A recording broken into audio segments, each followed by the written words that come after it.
Well, thank you so much, Courtney. Awesome. Usually I have like a spiel to give at the beginning about myself, about the firm, but man, I mean, you covered it.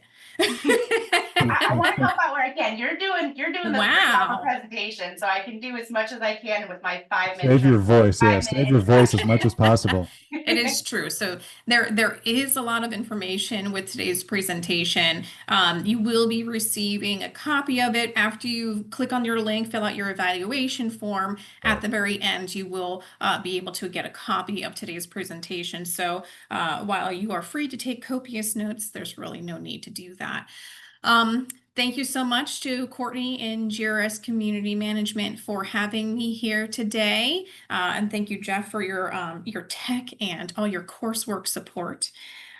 So, like they said, my name is Danielle Brennan. I'm an attorney here with K. Bender Rembaum. I am located in our Palm Beach Gardens office. I am one of 9 board certified specialists in condominium and plan development law. We also have someone who is board certified in construction law as well. We have 24 total attorneys now. And as Courtney was saying, we have a number of offices, our main office being in Pompano Beach. We have an office in Winter Springs, in Tampa, and we also have office space available in Miami-Dade by appointment as well. Let me see. I'm going to go ahead and start sharing my screen so that you guys can see the presentation.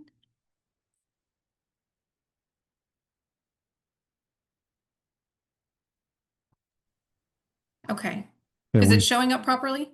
we see a large screen, and then to the right, we see something that says next slide with your bio page. Okay, so don't hold on. I have to You just got to change the flip flop. presenter Yeah. view. And folks, as Danielle said, for those of you just joining, we're about to get started. So if you came in during the introductions, you're still good. You're going to get your credit. Don't worry about that. And if you haven't already done so, press the chat button one time, not to be confused with the Q&A. Chat, so it appears. Don't worry that it says it is disabled for you. We can still send the info your way. And the link that Danielle just mentioned for the evaluation, that's where we're going to place the link later in the chat area. And after you fill out the required evaluation, there will be a link to download these various slides. Back to you now that you're ready. Okay, thank you. All right, so like Jeff had mentioned, this presentation is for educational, informational purposes only. It is not meant to be legal advice. We will be getting to some question and answer at the end of the presentation. And if your question was not answered, you can certainly send me an email. I'll answer it to the extent that I can. Again, this is just for educational, informational purposes. A lot of what you're going to see today will change depending upon what is in your association's governing documents. So even though this is what the law provides, there are some things that may be changed based upon what is in your governing documents. All right, so you have my information there. If you need to get in touch with me, please feel free to do so. I also encourage everyone to go to kbrlegal.com. Not only do we have a calendar of events there where you can sign up to get your CEU credits, which we will have more and more on the calendar available for you. There are a lot of other free resources as well. We do a periodical Rembaum's Association Roundup. There are also some legal morsels there which cover topics affecting community associations today in a plain English editorial fashion. So here's some information about me. Like I said, I am a board certified specialist in condominium and plan development law. I've been working here at KBR for, I guess I'm in my 13th year now. And I'm out of the Palm Beach Gardens office. This is what we do day in, day out, provide expert legal services for community associations throughout the state of Florida. We do contract review, negotiation, drafting amended restated governing documents, doing amendments to documents, handling violation matters in both going to mediation, arbitration, through litigation, collections, foreclosures. We provide services from soup to nuts for all of our community associations. So, like Jeff said, if you are unhappy with your community association attorney, or if you don't have one and are looking, please give K. Bender Rembaum a call. All right, so why are we here? Well, we're here because Florida statute says that we have to be certified to be on the board. Within 90 days after being elected or appointed to the board, the director has to complete this educational curriculum that's administered by an education provider approved by the DBPR. Once you get that certificate of completion at the end, it may take a few days because we do have to look at the attendance schedule and the length of your attendance to verify that you can get the certificate. So do be patient with that process. But once you get that certificate of completion, you'll hand it to your association secretary to be kept with the association's official records. And that certificate is valid for up to 4 years. This particular course is for newly elected and appointed directors. You do have to do it every 4 years, again, being that the certificate of completion is also valid for that 4-year period. We are required to cover certain topics in today's presentation: financial literacy and transparency, record keeping, levying of fines, and notice and meeting requirements. Those are the minimum, topics that we're going to be covering today. There is a lot of information in this presentation. And I do try to cover everything, but we simply won't be able to do so. So if one night you can't sleep, feel free to go through the course material. A director who has not timely filed their educational certificate is suspended. They're not knocked off the board, but they are suspended from the board until they comply with that requirement. Now, the board can temporarily fill the vacancy during that period of suspension. But it's so easy. Like Jeff was saying, we do these, every month at least. So it's certainly easy for you to go on kbrlegal.com, go to our events calendar, and sign up for a course if they have not done so already. So if you know anyone who hasn't done it, direct them there. The association has to keep that educational certificate for 5 years after the director's election. But failing to have their certificate on file does not affect the validity of any board action, but you do want to be sure that all of your board members do have that active on file. You keep hearing us say, oh, director or board member CEUs, and you're probably not necessarily accustomed to hearing that. This is because it's a relatively new statutory requirement that HOA board members have continuing education credits. If your association has fewer than 2,500 parcels, then you have to have at least 4 hours of continuing education annually. And if your association has more than 2,500 parcels, 2,500 parcels or more, then you have to have at least 8 hours of continuing education annually. Again, check out kbrlegal.com on the events calendar. We will have those scheduled. Now, Chapter 720 of the Florida statutes. This is our Homeowners Association Act. This sets forth all of the laws that govern homeowners associations throughout the state of Florida. Now, we do also have an act pertaining to condominium associations. That's Chapter 718 of the Florida statutes. A lot of times the two get confused with one another. However, even though there are a lot of similarities, there are a lot of differences between the two. So a homeowners association can exist with or without Chapter 720 of the Florida statutes. However, a condominium association can only exist because of that enabling legislation, which is Chapter 718 of the Florida statutes. Homeowners associations are a creature of common law because, again, it can exist without that enabling legislation, whereas condominiums are creatures of statutory laws.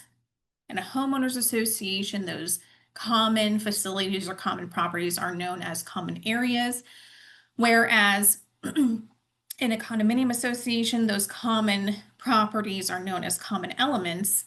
Those common elements are owned by the owners in undivided interests, whereas the HOA will own the common areas. And for alterations to those common areas and common elements, in an HOA, the board generally has the authority to make decisions pertaining to alterations to the common areas, whereas a condominium association, pursuant to statute, has to obtain the approval of 75% of the owners unless the declaration of condominium provides otherwise in order to make those changes. So those are just the few of the differences between the two. Just suffice it to say that although there are lots of similarities, there are also lots of differences. We have Chapter 720 of the Florida statutes, like I mentioned, our Homeowners Association Act. Yet every year, Florida legislature likes to tinker with these laws. Now, thankfully, I suppose, for this last legislative session, there really wasn't anything changed in Chapter 720 which would affect any kind of rights. They made some grammatical or technical changes to clarify the law, but there really weren't any substantive changes to the laws. But every year, typically, there are changes made. Last year, there were a lot of changes made, as you'll see throughout the presentation. So which version of Chapter 720 applies to your homeowners association? Well, your declaration in and of itself is like a contract between the association, being the corporate entity, and the owners. So from contract law, we know that the substantive law that's in effect at the time that the contract is entered into is the law that gets applied to that particular contract. And constitutional due process rights will protect us from the application of changes to laws in a substantive manner that affect our rights that happen after that time of contract, right? So if there is a law that's created that will change rights after the contract has been entered into, well, constitutional due process would say that doesn't apply to us. However, there are exceptions to that rule. One being Kaufman language. And Kaufman is the name of a case that was borrowed from a condominium case. If the declaration provides that Chapter 720 of Florida statutes is applicable as amended from time to time, then each year's legislative changes apply as if those changes were initially drafted into the declaration. This is really pertaining to substantive changes, not procedural changes. So when you have that Kaufman language, we say to ourselves, oh, okay, it doesn't matter if the change is procedural or substantive. We are going to be applying today's laws to the association's declaration. If there is no Kaufman language, then we say, okay, well, is the change to the law something that's substantive or is it procedural? Meaning procedural is like how you exercise certain rights, substantives being affecting existing rights. If it's procedural, then the legislation is going to apply. The example we typically give is, okay, I'm going to sell you a pen and I tell you to pick it up in 3 days. In that meantime, the legislature says you can no longer sell pens in the state of Florida. Can you still come and pick up the pen? Well, yes, you still could because we made the sale before that law was put into place. If the legislature says you can sell pens, but there's a 10-day waiting period, would that apply? Well, yeah, in that case, it would be a procedural measure. Therefore, we would have to wait for that new statutory time period in order for you to come and pick up your pen. So that's a little primer on the type of analysis that we have to do when we go through your governing documents to see, okay, do the laws in place affect what's provided in the declaration? And we just had a brief discussion about that. All right, so Chapter 617.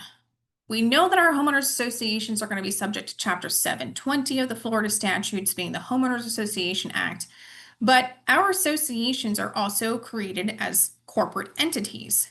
And for 99.9% of those corporations, they're formed as Florida not-for-profit corporations under Chapter 617 of the Florida statutes. Now, at times, there are conflicts between Chapter 617 and Chapter 720. So what happens in the event there's a conflict between these two bodies of law? Well, in that case, the provisions of Chapter 720 are going to prevail over the contrary provisions of Chapter 617 because the provisions of Chapter 720 are more specific to homeowners associations as opposed to the more general not-for-profit corporation laws under Chapter 617.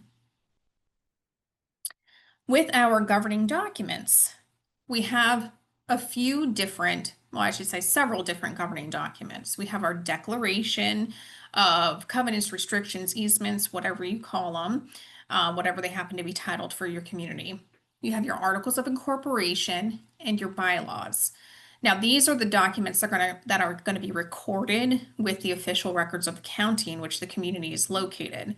You do also have rules and regulations, which are typically adopted by the board and not recorded.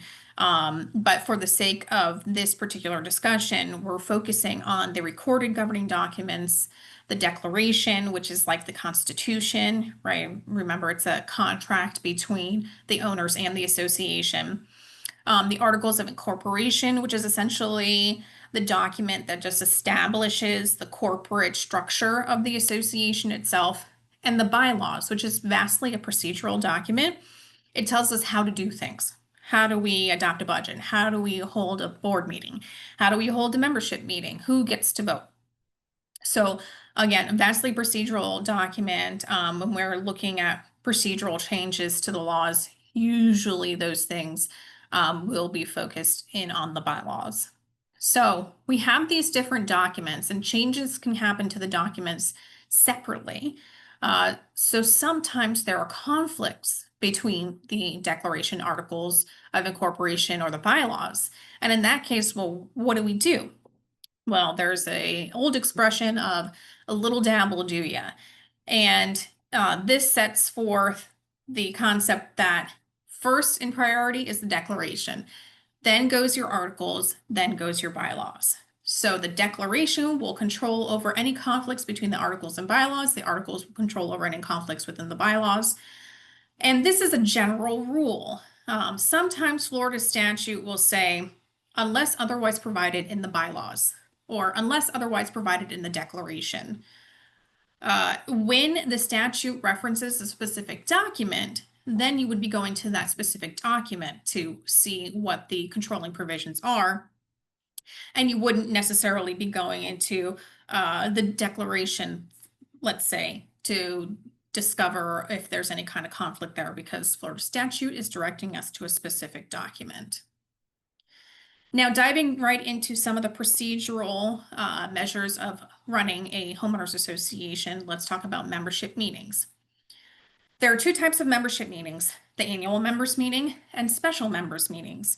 The annual members meeting, guess what, happens annually at a date, time, and place that's stated in the bylaws. Typically, is where you would find that information.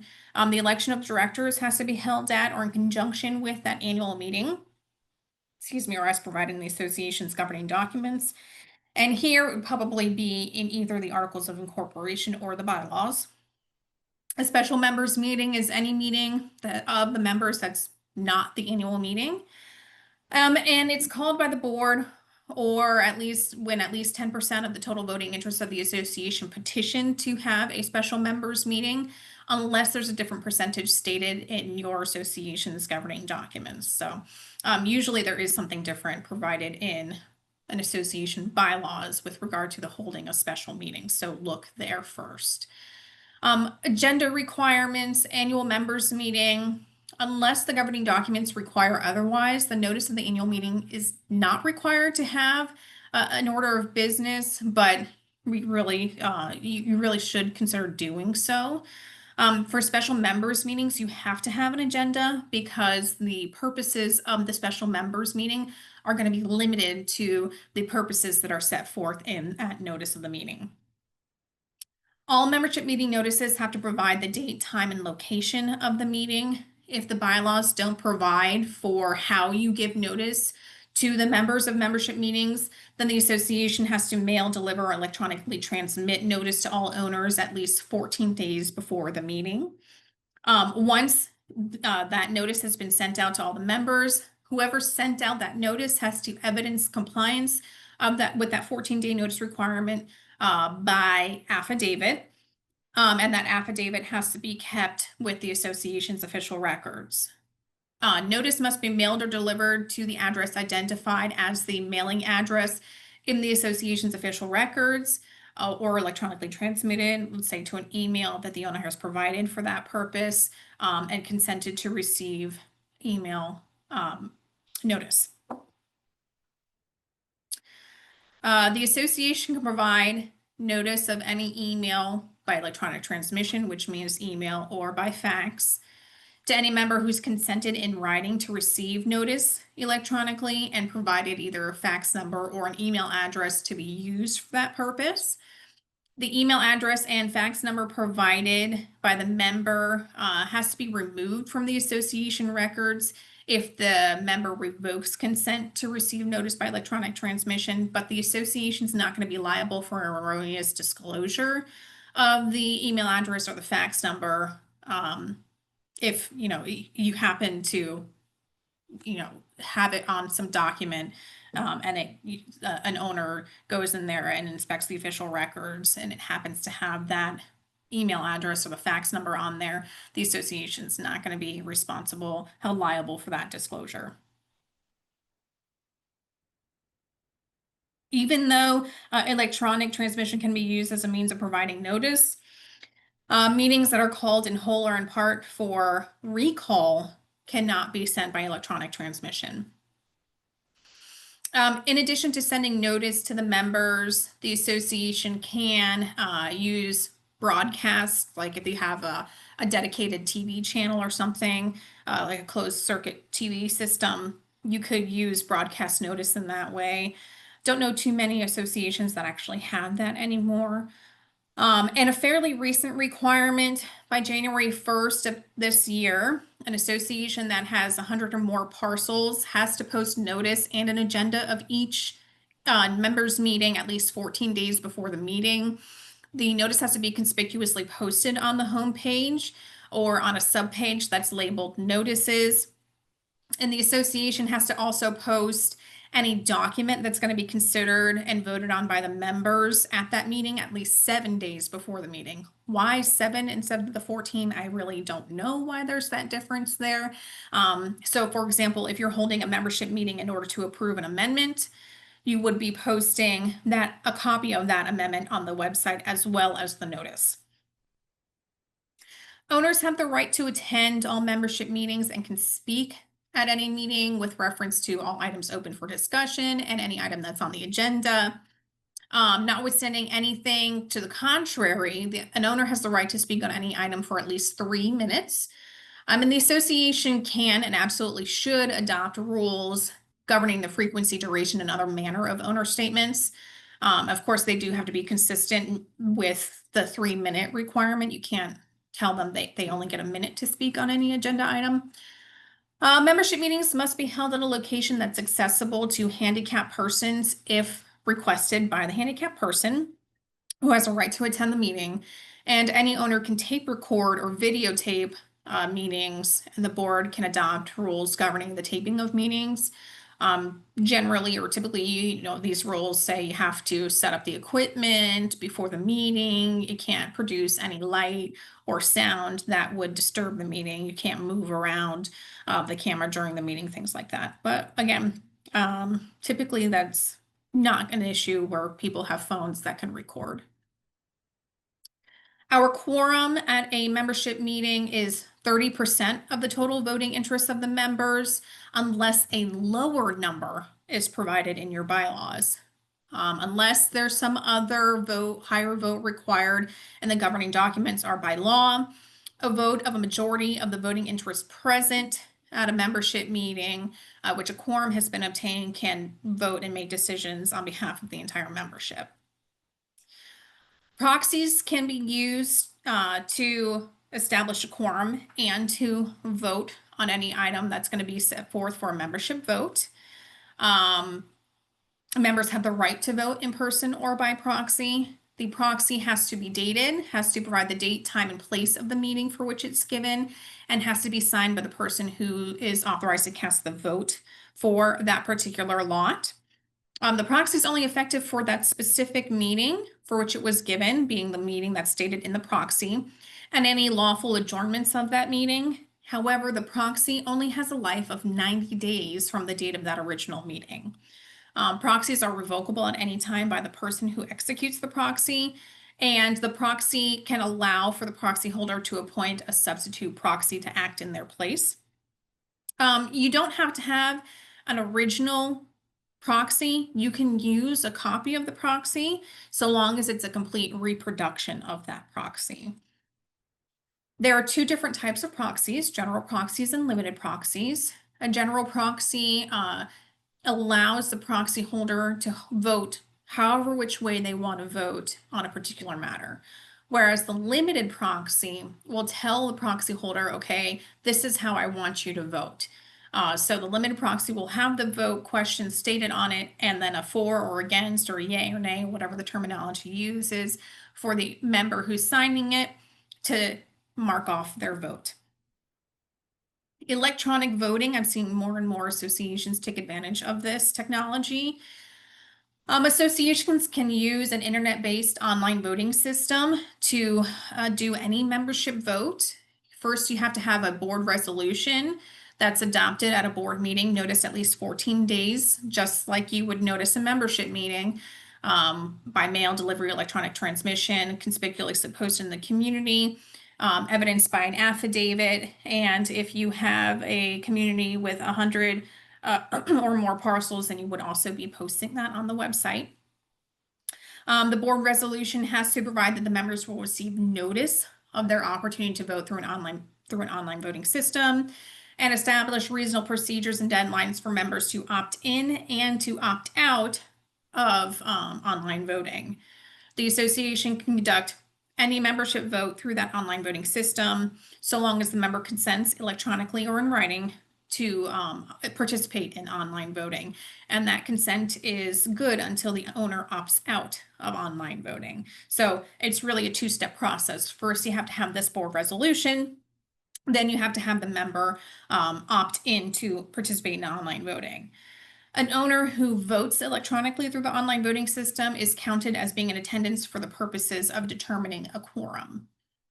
Now, if online voting is used, the association does have to provide the owner with the ability to authenticate the identity, a method to vote that's consistent with the association's election procedures, depending upon what that is in their bylaws, and a method to confirm at least 14 days before the voting deadline that the electronic device that they're using successfully communicates with the online voting system. The voting system has to be able to authenticate the identity, authenticate the validity of the vote, transmit a receipt, separate any identifying information, if your elections are done by secret ballot, and store and keep electronic votes for review later on. A lot of the online voting systems that we have today, like Vote HOA Now or Get Quorum, I'm blanking on the name of some other services, but all of them should be able to provide you with the things that you need in order to comply with these requirements. All right, so since we've been jabbing on and on about elections, let's actually dive into the mechanics of an election. A vacancy on the board that's caused by the expiration of a term must be filled by an election. As previously mentioned, the elections have to be held at or in conjunction with the annual meeting, in the manner that's set forth in the governing documents. Unless otherwise provided in the governing documents, a quorum of the members does need to be established in order to conduct an election. This is very different from the condominium style. This is why it's important to note. You do need to have a quorum unless your governing documents provide otherwise in order to have that election. Unless otherwise provided in the governing documents, directors are elected by a plurality of the votes cast by the eligible voters. I have yet to see anything in governing documents in my nearly 13 years that provides other than plurality of the votes cast.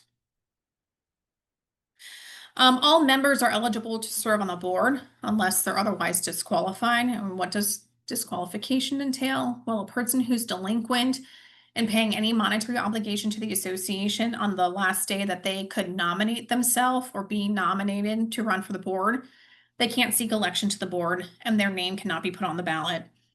A person who's been convicted of a felony here in Florida or in a different territorial court, or has been convicted of any offense in another state that would be considered a felony here in Florida, is not eligible to serve on the board unless their civil rights, like their right to vote, their right to run for office, have been restored for at least 5 years as of the date on which they seek election to the board.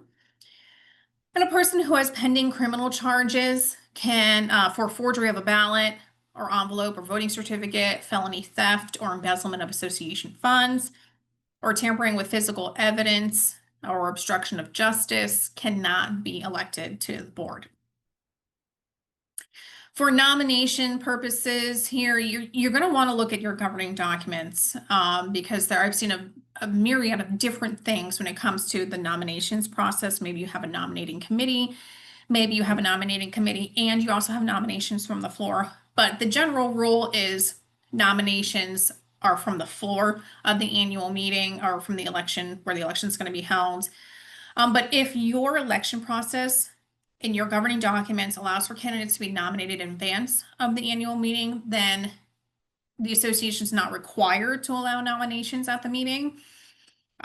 Let's say your governing documents are silent as to nominations from the floor and provide a pre-nomination procedure. Well, in that case, it's advisable for the board to make the determination that nominations will not be permitted from the floor prior to that opening of the pre-nomination process, just so that people are aware that, hey, this is going to be your only opportunity to get nominated for the board, instead of, setting their expectation to be like, oh, well, I can always nominate myself from the floor of the annual meeting.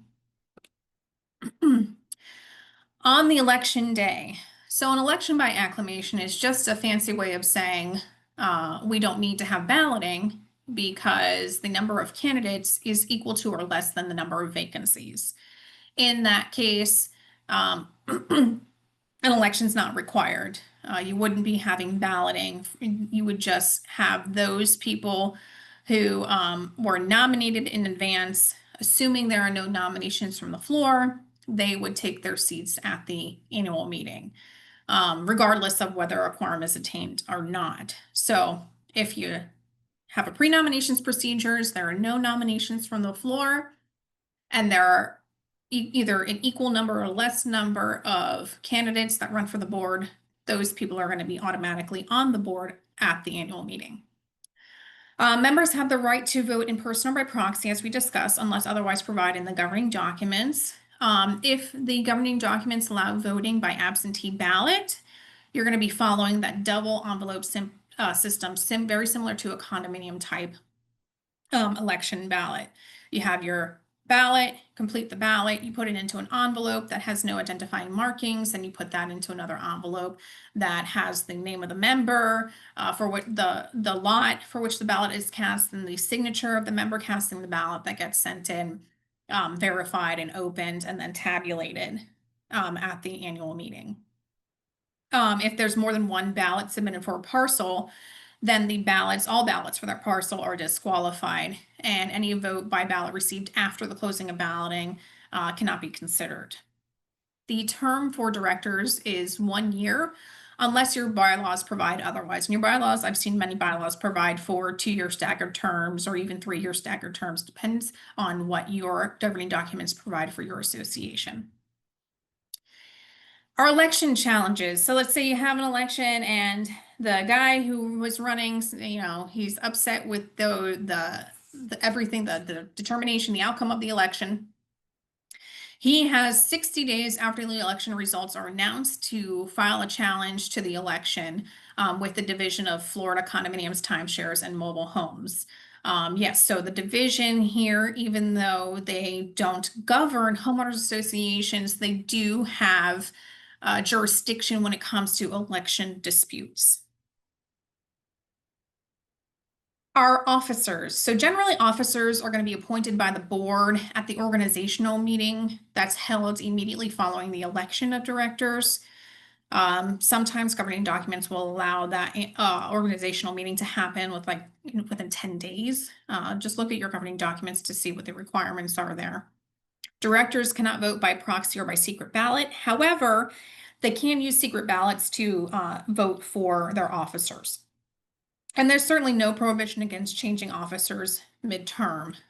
Again, look at your governing documents to see what the process is for changing your officers. Fraudulent election voting activities. So this is fairly new. I don't know if any of you are familiar with, Hammock Oaks, which was a massive, massive election fraud issue down in Miami. They're like one of the largest or the largest homeowners association in the state of Florida, which is why when you look at that continuing education requirement, you see the number 2,500 parcels. Well, that number is there because it was really a reaction to the Hammock Oaks situation down there. So this is another little gem that was produced after the fact. A person who engages in any of the following acts of fraudulent voting activity commits a first-degree misdemeanor. So this is a crime that does carry criminal penalties. Willfully and falsely swearing to or affirming an oath or affirmation, willfully procuring another person to falsely swear or affirm to affirm an oath or affirmation in connection with or arising out of voting activities. Basically bribery, using any kind of influence to force someone to vote a particular way. Any type of improper voting activity here now has a criminal charge associated with it. Here are some of the other examples of what would be considered a fraudulent voting activity. And you guys can read this on your own, but just know that if it doesn't feel right or look right, it's probably something you don't want to be doing. Some more acts that are first-degree misdemeanors: knowingly aiding, abetting, or advising a person in the commission of a fraudulent voting activity. So even if you didn't conduct the fraudulent voting activity, which were all those other bullets that were just shown to you, if you knowingly aided and abetted or advised a person in doing it, that is also a first-degree misdemeanor. Conspiring with at least one other person to commit one of those fraudulent voting activities and having knowledge of a fraudulent election voting activity and giving aid to that person with the intent that that person avoid or escape detection, arrest, trial, or a punishment. So even colluding with someone who is doing one of those acts is also a first-degree misdemeanor. As to vacancies on the board, this is with regard to any vacancy that occurs before the expiration of a term, except by recall. And we will discuss recall briefly at the very end. That can be filled by affirmative vote of a majority of the remaining directors, even if the remaining directors constitute less than a quorum, or by that sole remaining director. In the alternative, the board can hold an election to fill the vacancy, in which case the election process has to conform to the requirements of the election under the governing documents. And unless otherwise provided in the bylaws, a board member appointed or elected to fill a vacancy by the board, or a vacancy occurring between annual meetings or between elections, serves for the unexpired term of the seat being filled. Now, you do want to pay attention to what's in your bylaws, particularly if you have like a staggered term board. Sometimes I've seen in the past bylaws that say that a director that's appointed to fill a vacancy where there's greater than 1 year left in that term will only fill until the next election. So that position would be up for election, meaning there would be a 1 year term election to be filled. So now going to our board of directors, we've conducted our election. We know who's on the board. Let's talk more about those folks. The officers and directors of the association, they have a fiduciary responsibility to the owners. That means that the directors and officers have to act reasonably in using their reasonable business judgment when making decisions. They don't have to be right 100% of the time, but they better have some type of reasonable basis for having made the decisions that they made. Unless otherwise provided in the governing documents or by law, the association's powers are exercised by the board. The only time that you will ever have the members taking any action is when a vote of the members is actually required by the governing documents or by law. Otherwise, the authority rests with the board. Unless it's delegated, no one board member should be making decisions for the board. You want to be having board meetings and making decisions as a board in order to allow, let's say, the president to sign that contract or to give that direction to a contractor or something like that. Again, directors cannot vote by proxy or by secret ballot. They can use secret ballot when electing the officers. Members of the board can use email as a means of communication, but you can't cast a vote on an association matter via email. So maybe use emails to check on status of things, to provide information for the board members to review so that you guys can come together at a board meeting to make a determination of things. But you don't want to be casting a vote and making decisions via email. And if that does accidentally happen, be sure that you are noticing a board meeting and then discussing it and making a decision at a live board meeting. All board meeting notices have to include the date, time, and place for the meeting and have to identify all agenda items for the meeting. An assessment cannot be levied by the board at a board meeting unless the notice includes a statement that assessments will be considered and the nature of those assessments. Generally speaking, board meeting notices have to be provided 48 hours in advance of the meeting, and this is just by conspicuously posting it within the community. Again, we will mention the website. There is a website posting requirement as well. But for the most part, your board meeting notices are going to be a 48-hour notice. Now, there are certain board meeting notices that will require that 14-day notice. It's going to be when the board is adopting a special assessment or an amendment to rules regarding parcel use. And again, when you're adopting that resolution for the electronic meeting. Yes, Jeff? Just a quick interruption. I just want to mention, I just answered a question in the Q&A, and I just don't want people to think I'm ignoring questions. If it's a non-attorney related, non-class related type of question, like you need a definition of something or something that I am permitted to answer without the ESQ after my name, I'll answer those. But I don't want anybody to feel ignored. So if you see me answering some and not others, that is the reason why, because those would be for Danielle. Back to you, my friend. Okay, not a problem. All right, like I said, 48-hour notice is your typical board meeting notice that gets conspicuously posted in the community. 14 days is going to be for those few little special things. And that's essentially going to be a notice like a membership meeting notice would go. Like I mentioned before, if you have a website, if you have 100 or more parcels, you have to have a website. And you're going to have to post your board meeting notices and any document that's going to be considered by the board on the website within the same amount of time that you would post it or send it to the members. So for example, if the board is going to be adopting rules and regulations and the rules and regulations pertain to parcel use, then you would be posting the board meeting notice on the website and those rules that are going to be considered on the website at least 14 days before the board meeting. If the association does have a website, you can also voluntarily post it on there if you're not otherwise required to have a website posting. You have less than 100 parcels in your community, something like that. So if you do have the website and it's discretionary for you, the association can adopt by board rule procedures for posting the board meeting notice and agenda on their website. And if you do that, then you do have to provide an email notice to those owners who have provided their consent to receive notice by email.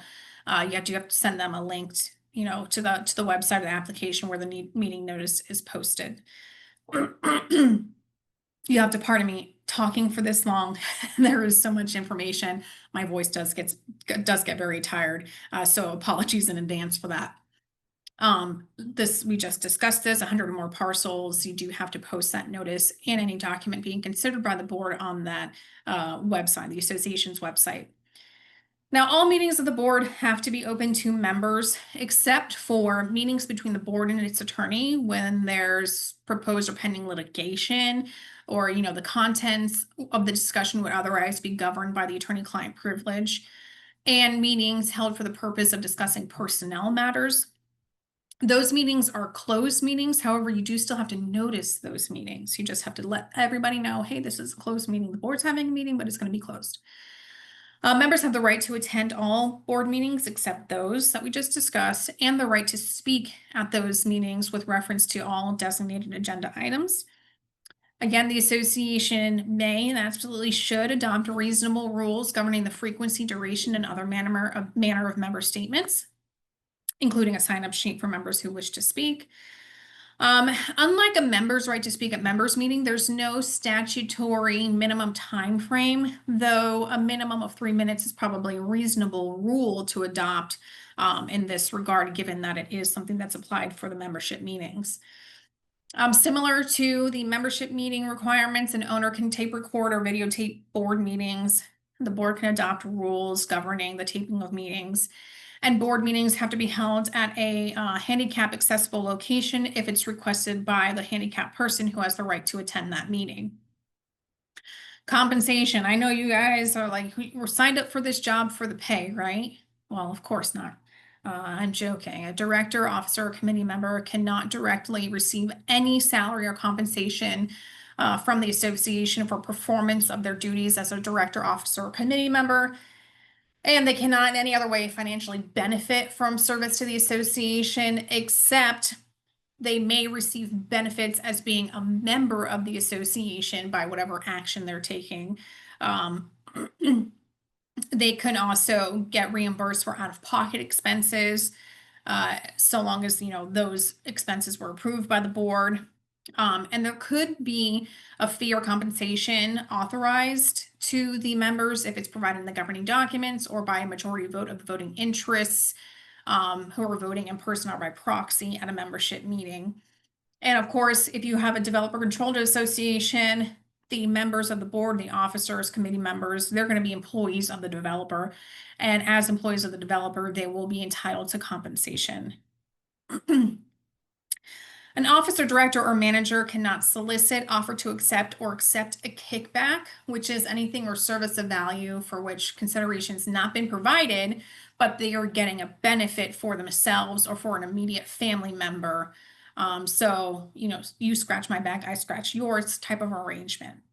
An officer, director, or manager who knowingly violates this prohibition commits a third-degree felony and is subject to monetary damages. An officer or director violating this prohibition must also immediately be removed from office by the board, and that creates a vacancy that's filled by the board until the end of the term of service. However, this is what we refer to as McDonald's rule.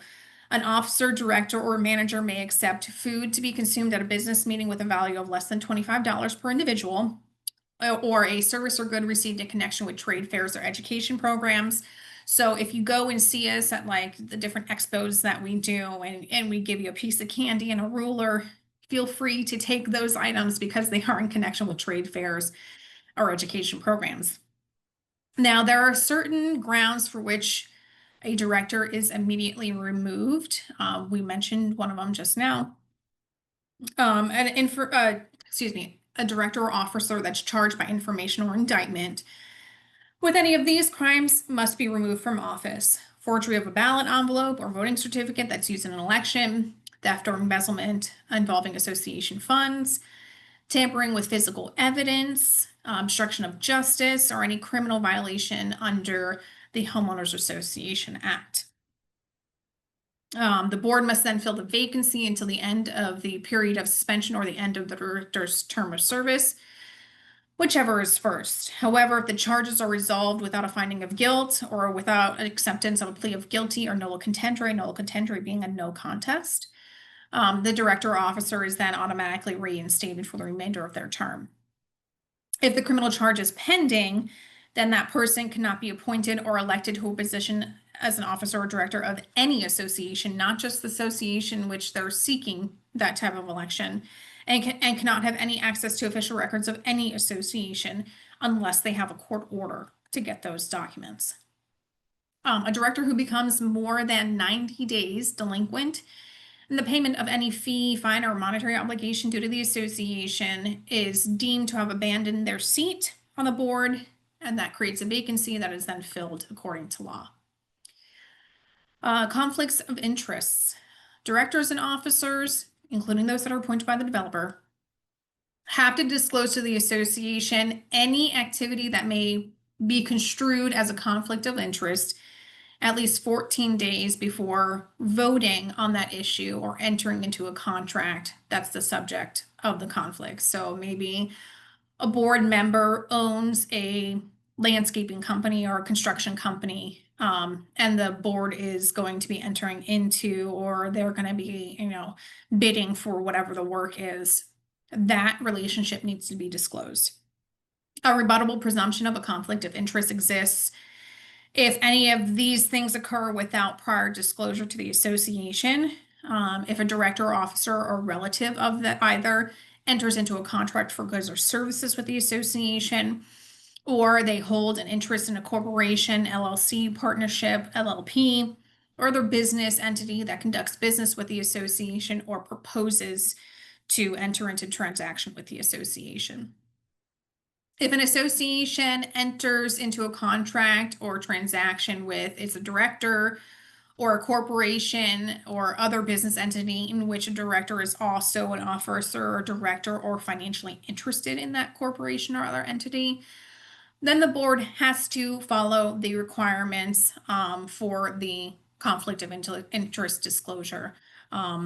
The proposed contract has to be fully disclosed to the board and a disclosure entered into the board meeting minutes. And then it has to be approved by at least 2/3 of the directors present. The contract or transaction with that director has to be reasonable and fair to the association. And at the next regular or special members meeting, the existence of the contract or the transaction has to be disclosed to the membership. Now, if the members so choose, the contract can be canceled by majority vote of the members present at the meeting. And if the members cancel the contract, then the association is only responsible for the reasonable values of goods and services provided up to that time of cancellation. And the association is not going to be liable for any termination fee or liquidated damages or other penalty under the contract for that cancellation. Now turning our attention to the official records. So what do our official records include? Well, it would certainly include that contract we were just talking about. But really, it's any written record regarding the association. Any written document pertaining to the association's business is going to be an official record of the association. So copies of plan specifications for the common areas, improvements on the common areas, the association's governing documents, and the little footnote here. The association must maintain an adequate number of copies of the governing documents to ensure their availability to members and prospective members. Minutes of all the meetings of the boards and the members, current roster of the members, the association's insurance policies, a copy of all contracts with the association's a party, bids received for work to be performed, financial and accounting records, a copy of the disclosure summary, and this is required pursuant to statute, so you can see what the disclosure summary is. Ballots, sign-in sheets, voting proxies, all those items have to be maintained for at least 1 year after the date of the election vote or the meeting. All affirmative acknowledgments, which we'll talk about, that has to do with like collections and assessments. And at the end, all the catch-all is all other written records of the association that are not specifically identified, but are related to the operation of the association. So really, like I said, anything that's in writing that's pertaining to the association's business is going to be an official record of the association. The official records have to be maintained for at least 7 years unless the governing documents of the association require a longer period of time. However, bids received by the association for work to be performed must be kept for 1 year. Also, we mentioned before ballots and voting materials, those also have to be kept for 1 year. The association must adopt written rules governing the method or policy by which the official records of the association are to be retained. and the time periods that they're supposed to be retained. So if you haven't done this already, you need to do this immediately. I know some associations are behind on this.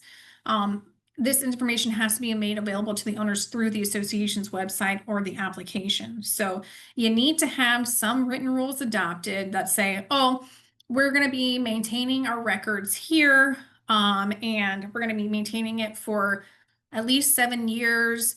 And you can set forth, the exceptions and everything like that. So you do have to have that policy in place.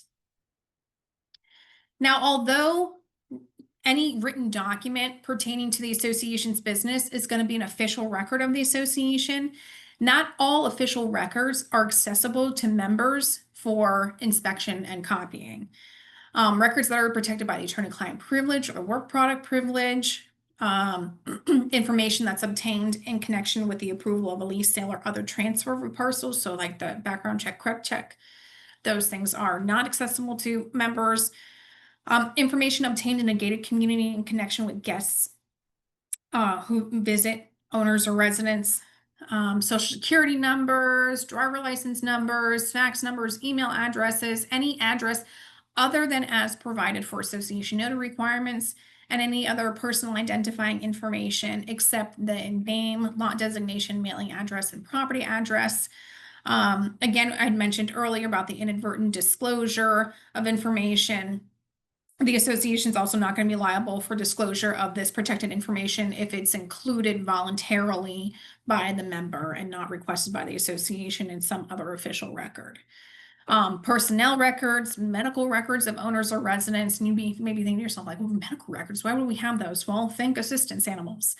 Or maybe even reasonable modifications, somebody asking for a ramp or to the clubhouse, something like that. You may be in possession of medical records of owners and residents. Any electronic security measures that's used by the association to safeguard data. Association software and operating system, which allows the manipulation of data, even if the owner owns a copy of the same software. So like, I have Microsoft Word. Why can't you just give me your Microsoft Word? Well, no, that doesn't work. You can't do that. And also all affirmative acknowledgments, again, pertaining to assessments and collection of assessments, which we'll get to. This provides a brief discussion of what an attorney-client privileged communication or document would entail. Certainly any correspondence from the lawyer would remain privileged. And it's the board that holds the privilege, not the attorney. So the attorney can't be providing any kind of correspondence to an owner. We would have to be instructed by the board to say, okay, the board waives the attorney-client privilege for this document and you can provide it. The association can print and distribute to owners a directory that has the name, lot address, and all telephone numbers of each owner.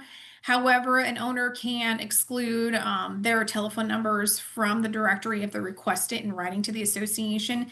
And the owner can also provide their written consent to the disclosure of other information, for example, maybe an email address that is not otherwise accessible to the members. So this is also a fairly new requirement that was done in the 2024 legislative session. Before October 1st of last year, an association must have provided a physical or digital copy of the association's official records, being the rules and covenants, not official records, excuse me, the association's rules and covenants to every member. You also have to provide a copy, either a physical or digital copy, to every new member. And when changes are made, like you make amendments to the declaration, articles, the bylaws, or you make amendments to the rules or adopt new rules, those documents also have to be provided to the members, both new and old. And you can certainly adopt rules establishing standards for the time frame or the manner of distributing those copies.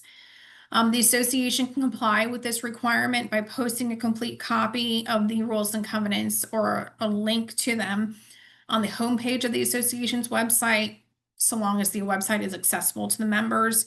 And the association sends notice to all the members of its intent to use the website for the posting of those documents.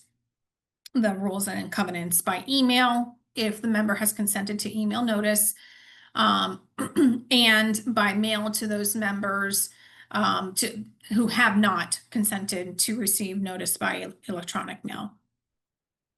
Danielle, have a sip of water. I hear your voice crackling. I just want to remind everybody, if you haven't already done that, please press the chat button, not to be confused with the Q&A. Press the chat button so it appears, because as Danielle reaches the last 8 to 10 slides or so, that's when I'm going to place the link for the required evaluation into the chat. Don't worry that it's going to say disabled. It is enabled for us. We can still send stuff your way. So please hit the chat button now, just simply so it appears. Back to you. All right.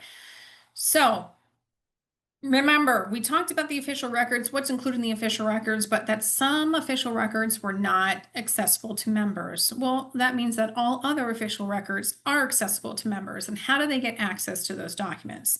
Well, an owner can provide written notice to the association, or written request that the association provide them with access to the association's official records. That access has to be provided within 10 days of that written notice. And if the notice is sent by certified mail, return receipt requested, and the association doesn't respond within that time, that 10-day time frame, it's presumed that the association willfully failed to comply with the request. And there are damages that can be attached for that. $50 per day for up to 10 days, beginning on that 11th business day after receipt of the written request. So as soon as you get in a written request to access the association's official records, you're going to want to put on your calendar 10 business days after that receipt. That's your deadline by which you need to provide that access. And here, you can comply with it by having a physical copy available within the community or within 45 miles of the community. You can make the records available electronically on the internet, or you can have the records viewable in electronic format on a computer screen and then printed upon request. If an association receives a subpoena for records from local law enforcement, the association must provide a copy of the records or otherwise make those records available for inspection and copying to the local law enforcement agency within 5 business days after receipt of the subpoena, unless it's otherwise specified by the agency or in the subpoena. And the association must assist law enforcement in their investigation to the extent legally permissible. Some more criminal activities that were put in place from the 2024 legislature. Any director or manager who knowingly, willfully, and repeatedly meaning 2 or more violations in a 12-month period, if they fail to provide access to the official records with the intent of causing harm to the association or one or more of its members, that is a second-degree misdemeanor. A person who knowingly and intentionally defaces or destroys accounting records during the period which they're required to be maintained, or who knowingly or intentionally fails to create or maintain accounting records that are required with the intent of causing harm to the association or any of its members, commits a first-degree misdemeanor. And then a person who willfully and knowingly refuses to release or otherwise produce association records with the intent to avoid or escape detection, arrest, trial, or punishment for the commission of a crime, or to help someone else with the same thing, commits a third-degree felony. The association may adopt reasonable written rules governing the frequency, time, location, notice, records to be inspected, and manner of inspections, and you absolutely should adopt those rules. However, the association cannot require that an owner show any proper purpose for the inspection or to state a reason for the inspection, and cannot limit an owner's right to inspect records to less than 1 8-hour business day per month. Now, a member or their authorized representative can use their smartphone to take a picture of the documents or to make a scan, electronic scan of the documents free of charge. I have actually had someone come to an official records inspection with a copy, like a scanning machine, plugged it in, and they fed everything through the scanner. It was pretty incredible.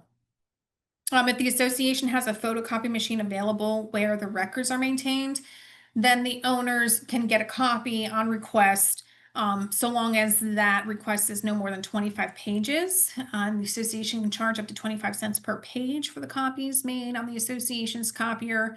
If there's no copier available or the records requested exceed that 25 pages, then the association can go to a copy service, and then the owner will have to pay the actual cost of the copying that's supported by whatever the copy services invoice. The association can charge for the cost required for personnel to go and get copies if the time spent exceeds 1/2 hour, and if the personnel costs do not exceed $20 per hour. Personnel costs cannot be charged if the records requested are 25 pages or fewer. Now, you've heard me mention multiple times about the association's website and associations who are required to have a website. There are a number of documents that have to be posted onto the website. If your association has 100 or more parcels, you should already have this website in place with all of the documents that are required. The association's website or an application has to be accessible through the internet, and you have to have a subpage, web portal, or other protected electronic location that the owner will have a username and password to access the protected sections of the association's website. So for example, the official records would be something that would have to be behind that protected area. The records that have to be posted on the association website would be the declaration, articles of incorporation, bylaws, and any amendments to those, a copy of the current rules of the association, a list of all current executory contracts or documents to which the party of the association is a party or has some kind of obligation, or the owners have an obligation. And if after bidding, there needs to be a list of the bids received within the past year. The annual budget and any proposed budget to be considered at the annual meeting, financial report, monthly income expense statements to be considered at a meeting, association's current insurance policy, certification, the certification of each director, which again, you'll receive from today's class. All contracts or transactions between the association and a director, firm, or that's not affiliated with a homeowners association or any other entity in which the association director is also a director, i.e. a conflict of interest, contract, notice of any board meeting and the agenda and any document that's going to be considered by the board, notice of any membership meeting and any document that's going to be considered by the members. Again, it has to be at least 14 days, but for whatever reason, the document that's going to be considered has to be at least 7 days. The board meeting, for the most part, you're looking at that 48 hours. And in special cases, it is that 14 days. The association has to ensure that the information and records that are posted that are not accessible to members are not posted on the association's website. So you shouldn't have the information that is inaccessible, viewable. Therefore, you will have to redact that information before you post the document online if the document is required to be posted online. However, the association or its agent is not going to be liable for disclosing that protected information unless the disclosure was made with a knowing or an intentional disregard of the protected nature of that information. Amending the governing documents. So we have our declaration, our articles, our bylaws, and they may have once worked out great for the developer and the community when it was initially developed, but times change and now we need to make some changes to our documents as well. So unless otherwise provided in the governing documents or required by law, any governing document can be amended by the affirmative vote of 2/3 of the total voting interest of the association.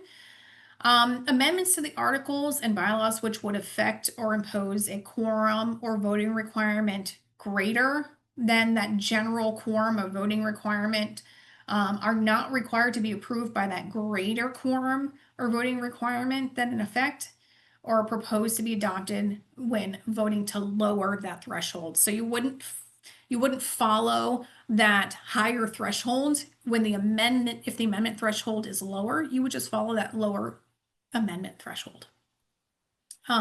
Proposed amendments must be formatted to show new text and underline, deleted text and strikeout. However, if doing that would hinder rather than help in the understanding of the amendment, you would just put in at the beginning of the amendment, this disclosure, substantial rewording, see governing documents for current text.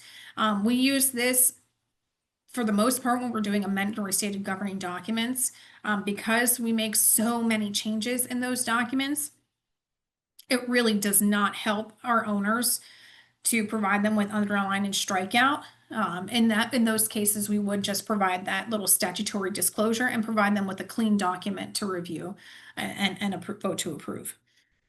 Florida statutes addresses the process of amending the governing documents if mortgagee's consent is required by your governing documents. And essentially, it's like a negative consent. If after 60 days there's no response, then the lender is deemed to consent to the amendment. There is a process where you have to send notice to them and wait those 60 days. It's just, if your governing documents do have a lender consent requirement, that's something that you should certainly be addressing with your association counsel. Amendments to a governing document, they're effective when they're recorded in the official records, the public records of the county in which the community is located. So there is this requirement that within 30 days after recording an amendment, the association has to provide a copy of the amendment or notice that it was approved and that you can obtain a copy. But remember, we do have that newer requirement that says that we have to provide owners with rules and covenants and amendments to rules and covenants. So even though there is this requirement here, I think this is kind of a glitch, because this 30-day notice requirement was in place before they put in that October 1st, 2024 deadline. So, maybe this is something that will be fixed in future legislation. But for now, just know that when you do an amendment, you need to provide a copy of the amendment to the owners, or at least post it on the website if you have a website requirement, and then send notice to the owner saying, hey, it's available on the website. And you want to be doing that within 30 days of recording the amendment. Now, there are a number of different topics that really don't warrant their own section. So we throw this into a few gems section, and let's just get right into it. Governmental filings. Yes, you are a corporation. You do still have to file your annual reports with the Division of Corporations, the Secretary of State, and you do have to file annual income taxes. For every meeting that you guys have, you do need to have meeting minutes. They don't have to be verbatim records like Johnny said this, then Sally said this, then Johnny said this, then Bobby said this. You don't need that. You just need a general discussion of what happened, the motion that was made, and the votes in favor or votes against. If it is a board meeting, you do need to know who voted for each motion. So you do need to list the names and how each director voted. Material alterations, we briefly talked about that at the very beginning.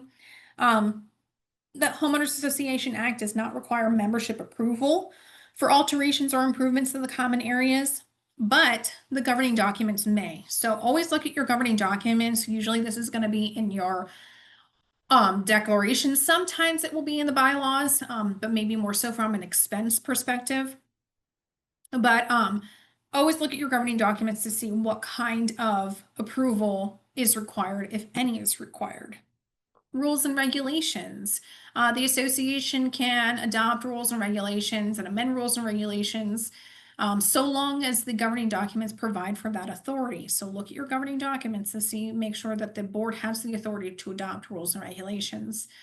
Usually they're adopted by the board. However, sometimes governing documents will require membership approval, or they'll put forth like a membership veto right. So look at your governing documents. I've seen this requirement in declaration, in the articles, and the bylaws. So you're going to really want to take a close look at your governing documents. Written notice of any meeting at which the board will consider rules regarding parcel use, again, has to be sent to the members at least 14 days before the meeting and conspicuously posted at least 14 days before the meeting. And if you have 100 or more parcels, you need to be posting that notice and the proposed rules on the association's website. Written notice of any meeting at which the board will consider the adoption of rules regarding anything else, like official records rules or rules regarding the use of common facilities, that notice you can just post conspicuously in the community at least 48 hours before the meeting. And again, if you have 100 or more parcels, you do need to post that notice and a copy of the proposed rules on the association's website at least 48 hours before the meeting. The Marketable Record Title Act, or we call it MARTA. Declaration of covenants will begin to expire on a lot-by-lot basis 30 years after the initial recording of the Declaration of Covenants. Now, that's not necessarily what MARTA says, but it's a very good general rule. MARTA is very complicated, so we need to like boil it down to its least common denominator, right? So that's a general rule that we use. We look at the date of the recording of the declaration. If we are approaching 30 years, we're notifying our boards that they need to take some kind of action to preserve the covenants from the effects of the Marketable Record Title Act, because you certainly don't want your covenants to start expiring against your lots, right? You don't want to nullify your lien rights. You don't want to remove your architectural control covenants from those lots. So this is certainly something that the board needs to take into consideration. And in fact, Florida legislature requires the board to take this into consideration at the first board meeting held. That's not the organizational meeting. After the annual meeting, the board does have to consider whether or not they should file a notice to preserve the covenants. Covenant preservation is a much easier, much less expensive, much less time-consuming process than a revitalization. So look at your governing documents, see where you are at age-wise, and if you're approaching that 30-year mark, go ahead and take that preservation action. Now, there are a few ways that you can do the preservation. There's a written notice where you have to have like a statement of marketable title issued. It's like what we consider the old way of doing the covenant preservation. There's a new way, which is the summary notice, which is the way that we typically will do it. Where it's a notice that says like the name of the association, contact information for the management company if there is one, description of the property subject to it, and it's a very simple form that gets approved by the board and then recorded. Or you could also amend the declaration.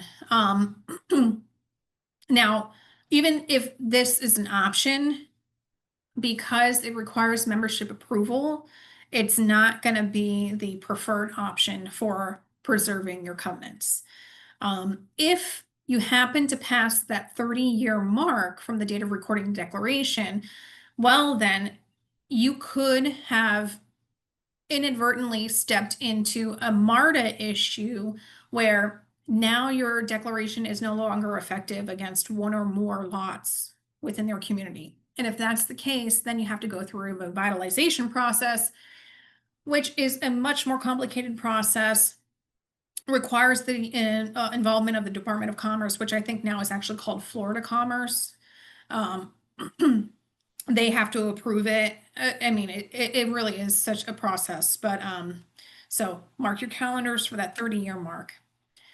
Emergency powers that are provided. This was instilled several years ago with regard to more so natural disasters like hurricanes. But after the COVID-19, it was amended to include pathogens. This is basically provides the association with additional authorities when there's a state of emergency declared by local government. The board can conduct meetings, they can close off certain portions of the community, they can levy special assessments, you know, they basically have certain powers that kick in once that state of emergency is declared.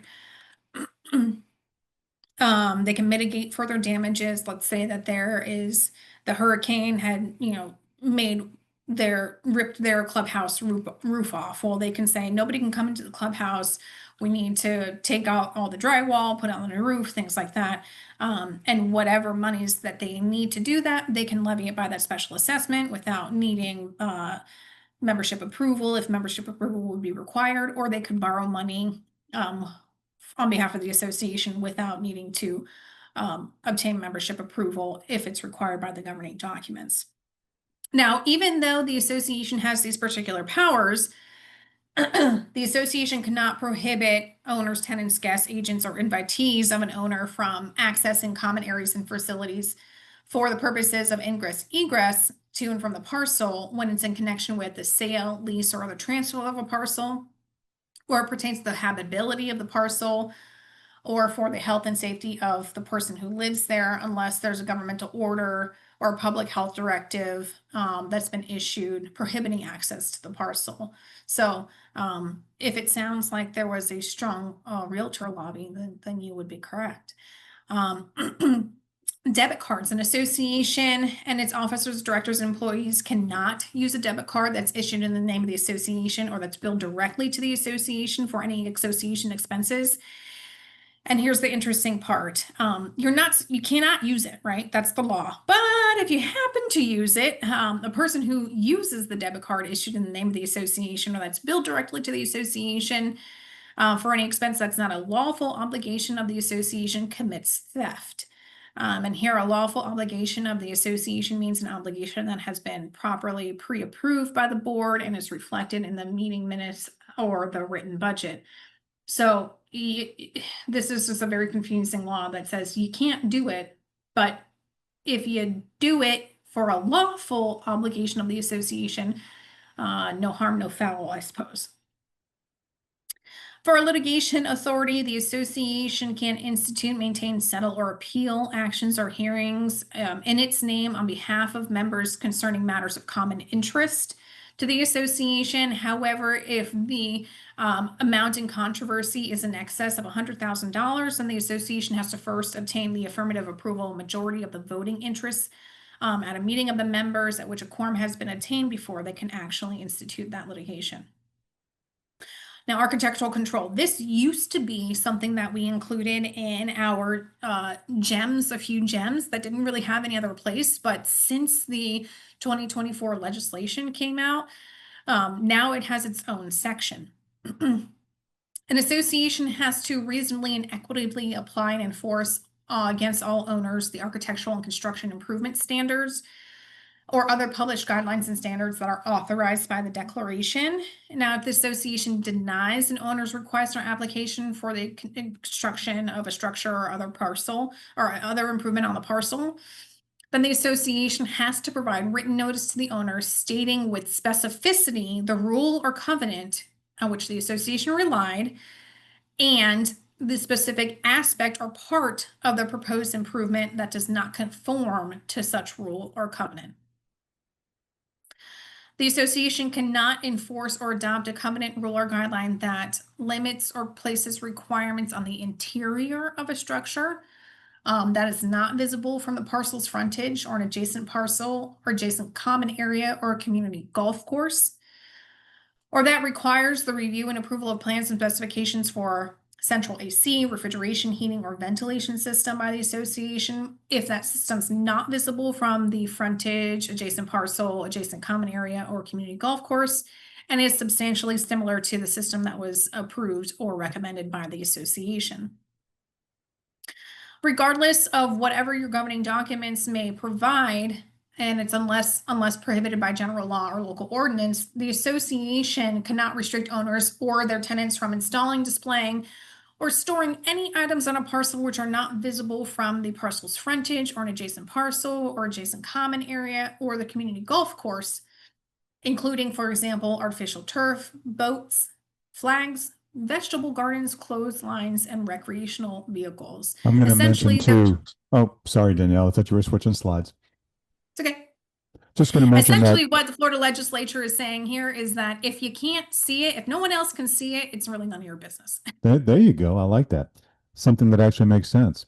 And not because everything makes sense out of Tallahassee. We all know that. But a lot of people are asking in the Q&A, which I'll just answer it now.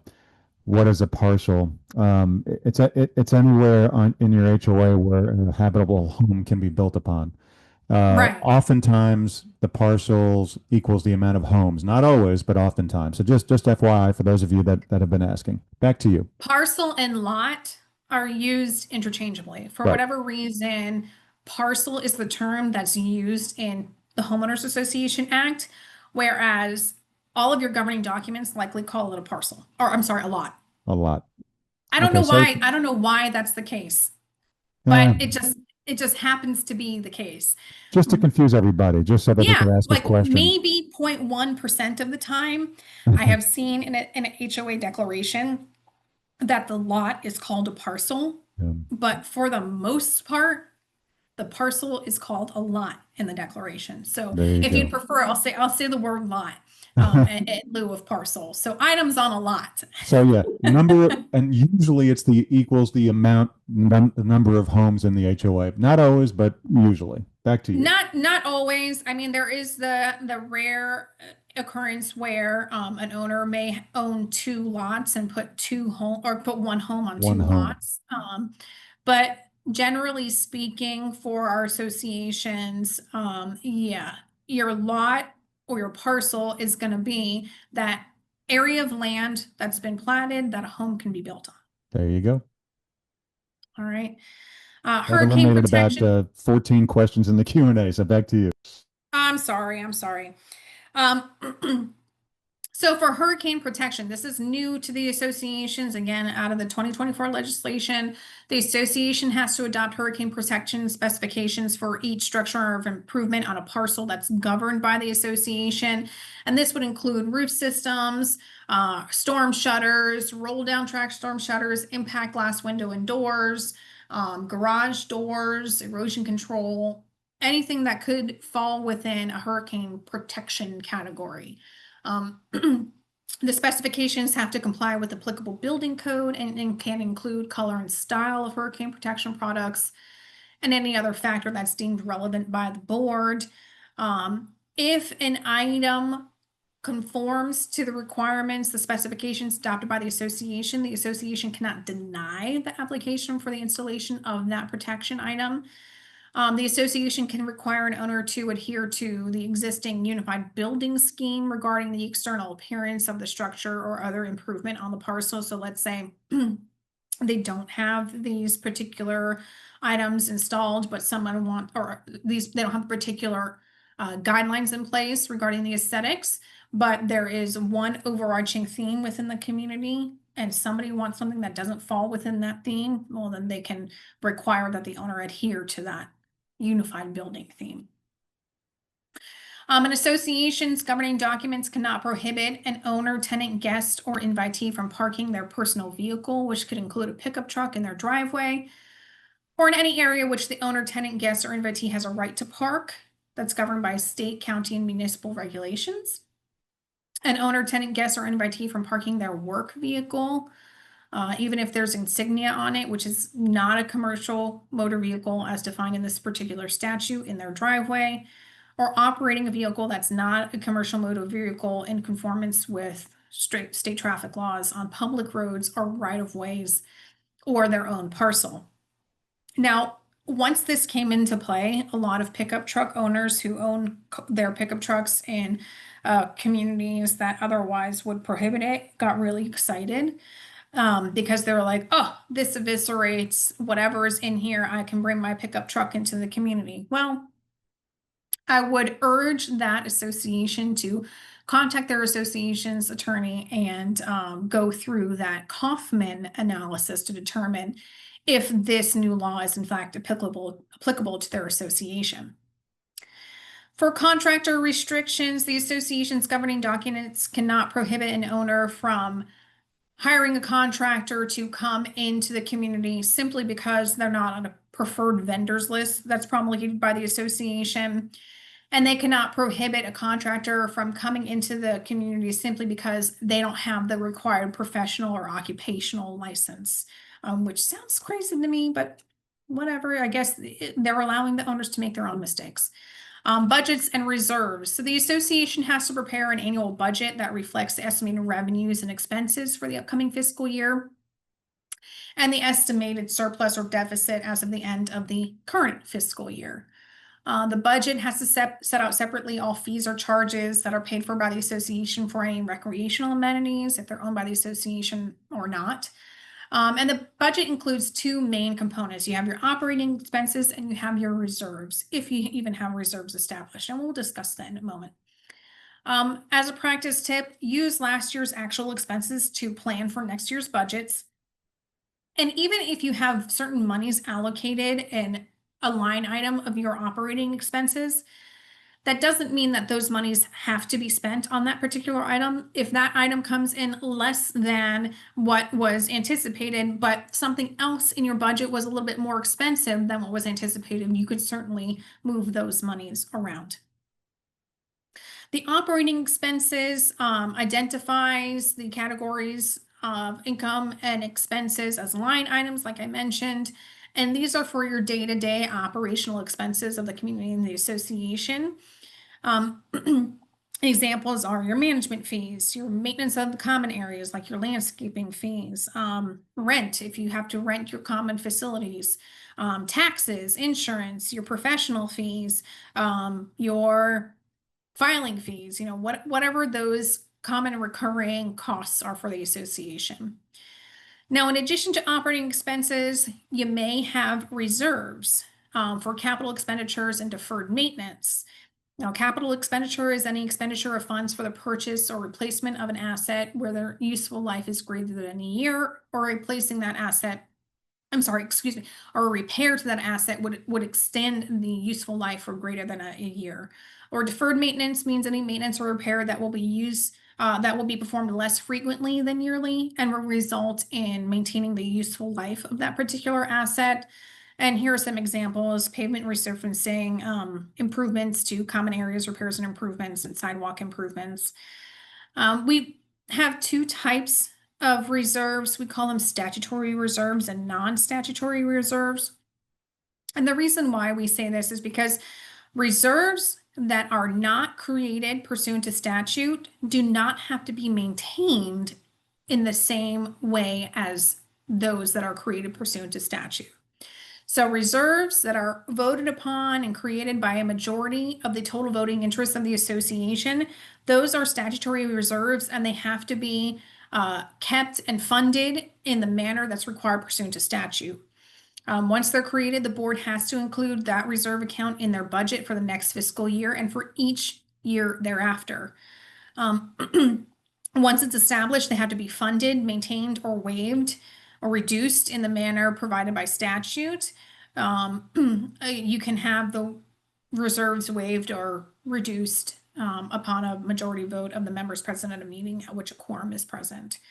Reserves that are created in any other way, they're not subject to required funding or calculations or spending restrictions that statutory reserves are. So they're really just, savings accounts for the association. Calculating the reserves, you have to have it on the based upon the estimating remaining useful life and the estimated replacement cost, the referred maintenance for that reserve item. That gets allocated equally over the reserve life, the reserve item's life. You can adjust it annually to take into account any changes in estimate of the costs or the useful life. There are funding formulas that have to be based on a separate analysis for each of those required assets, and they can be pooled as well. Unless the association maintains a pooled account of reserves, their schedule should include each reserve account for capital expenditures and deferred maintenance, or replacement as a separate line item with the total estimated useful life of that asset, the estimated remaining useful life of the asset, the estimated replacement cost, deferred maintenance of that asset, an estimated fund balance as of the beginning of the period for which the budget will be in effect. So that's how you create your budget amounts for that particular asset.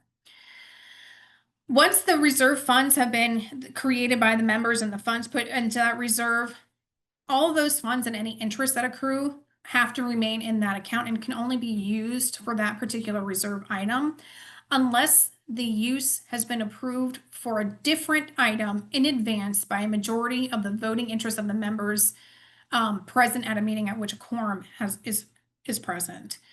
The association can also establish pooled reserves in lieu of or in addition to individual reserve accounts. If the reserves are pooled, well, then usually your reserve funding requirement is a little bit lower because you're pulling from the pool at different times. Individual versus pool reserve accounts, I think I've just said that. Yeah. Waiving, reducing, and terminating those reserves. So this, again, is only with regard to statutory reserves. After the statutory reserve account has been established, the proposed budget has to include the reserve as fully funded unless the majority of the voting interests present at a duly called membership meeting votes to either waive or reduce funding of those reserves. The vote to do so is only applicable for the budget year in which the vote was taken, and whether to submit that question to the members is something that's determined by the board. It's not something that's required by law. Reserve accounts that have been established by the membership can be terminated by the membership, again, at the same vote, majority of the total voting interests of the association. The governing documents may provide specific procedures for the adoption of the budget. If the governing documents are silent, then notice of the board meeting at which the proposed budget will be considered and adopted must be conspicuously posted in the community at least 48 hours before the meeting. And you do also have to have that assessment disclosure, the nature of the assessment previously discussed. And keep in mind, there is that website notice posting requirement. Unless the governing documents require the board to provide a copy of the proposed budget before the board meeting, there's not a requirement to do so, but we do say, consider sending it to your members beforehand so that they can get acclimated to what's in the budget and can decide whether or not they want to go to the board meeting to make a statement about what might be in the budget. Once the budget's been adopted, the association has to provide each member with a copy of the budget or written notice that a copy of the budget is available upon request at no charge to the member. If you have 100 or more parcels, you have to be putting it onto your website. If it's requested, a copy of the adopted budget has to be provided to the members within 10 business days after receipt of the written request. You would treat it like you would any other official records request. Now, moving on to assessments and foreclosures. Special assessments. Written notice of any board meeting at which a special assessment will be considered has to be sent in the same manner as a membership meeting. 14 days, mail delivered, electronically transmitted to the members, and conspicuously posted on the property. Again, if you have 100 or more parcels, you need to be putting that onto your website. The notice has to include a statement that a special assessment will be considered and the nature of the assessment, and must identify the estimated costs of the assessment. Once it's levied, then the association should be sending a notice to the owners of the special assessment and allow some kind of reasonable period with which to make the payment. A special assessment that's not been paid would be collectible by the association in any manner similar to whatever for your regular maintenance assessments.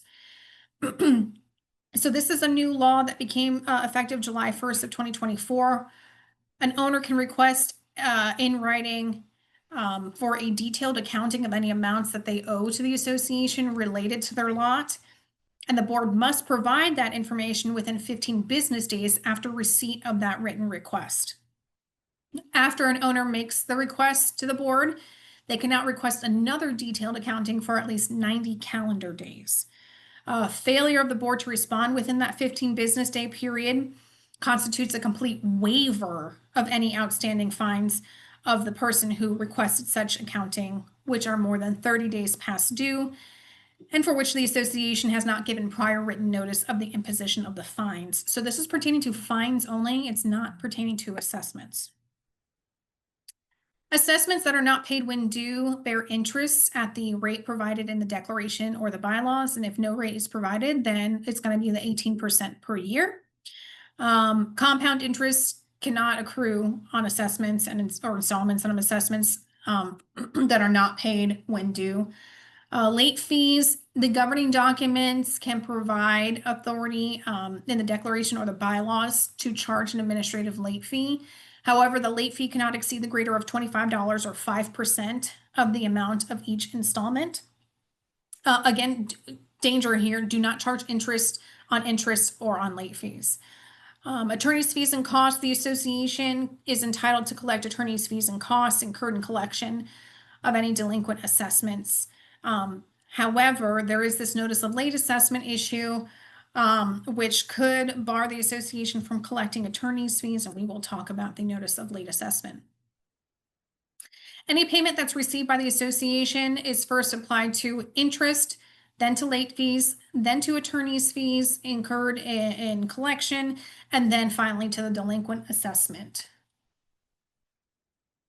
All right, notice of late assessment. We just call this a NOLA, very simply. This is really the first step in your collections process.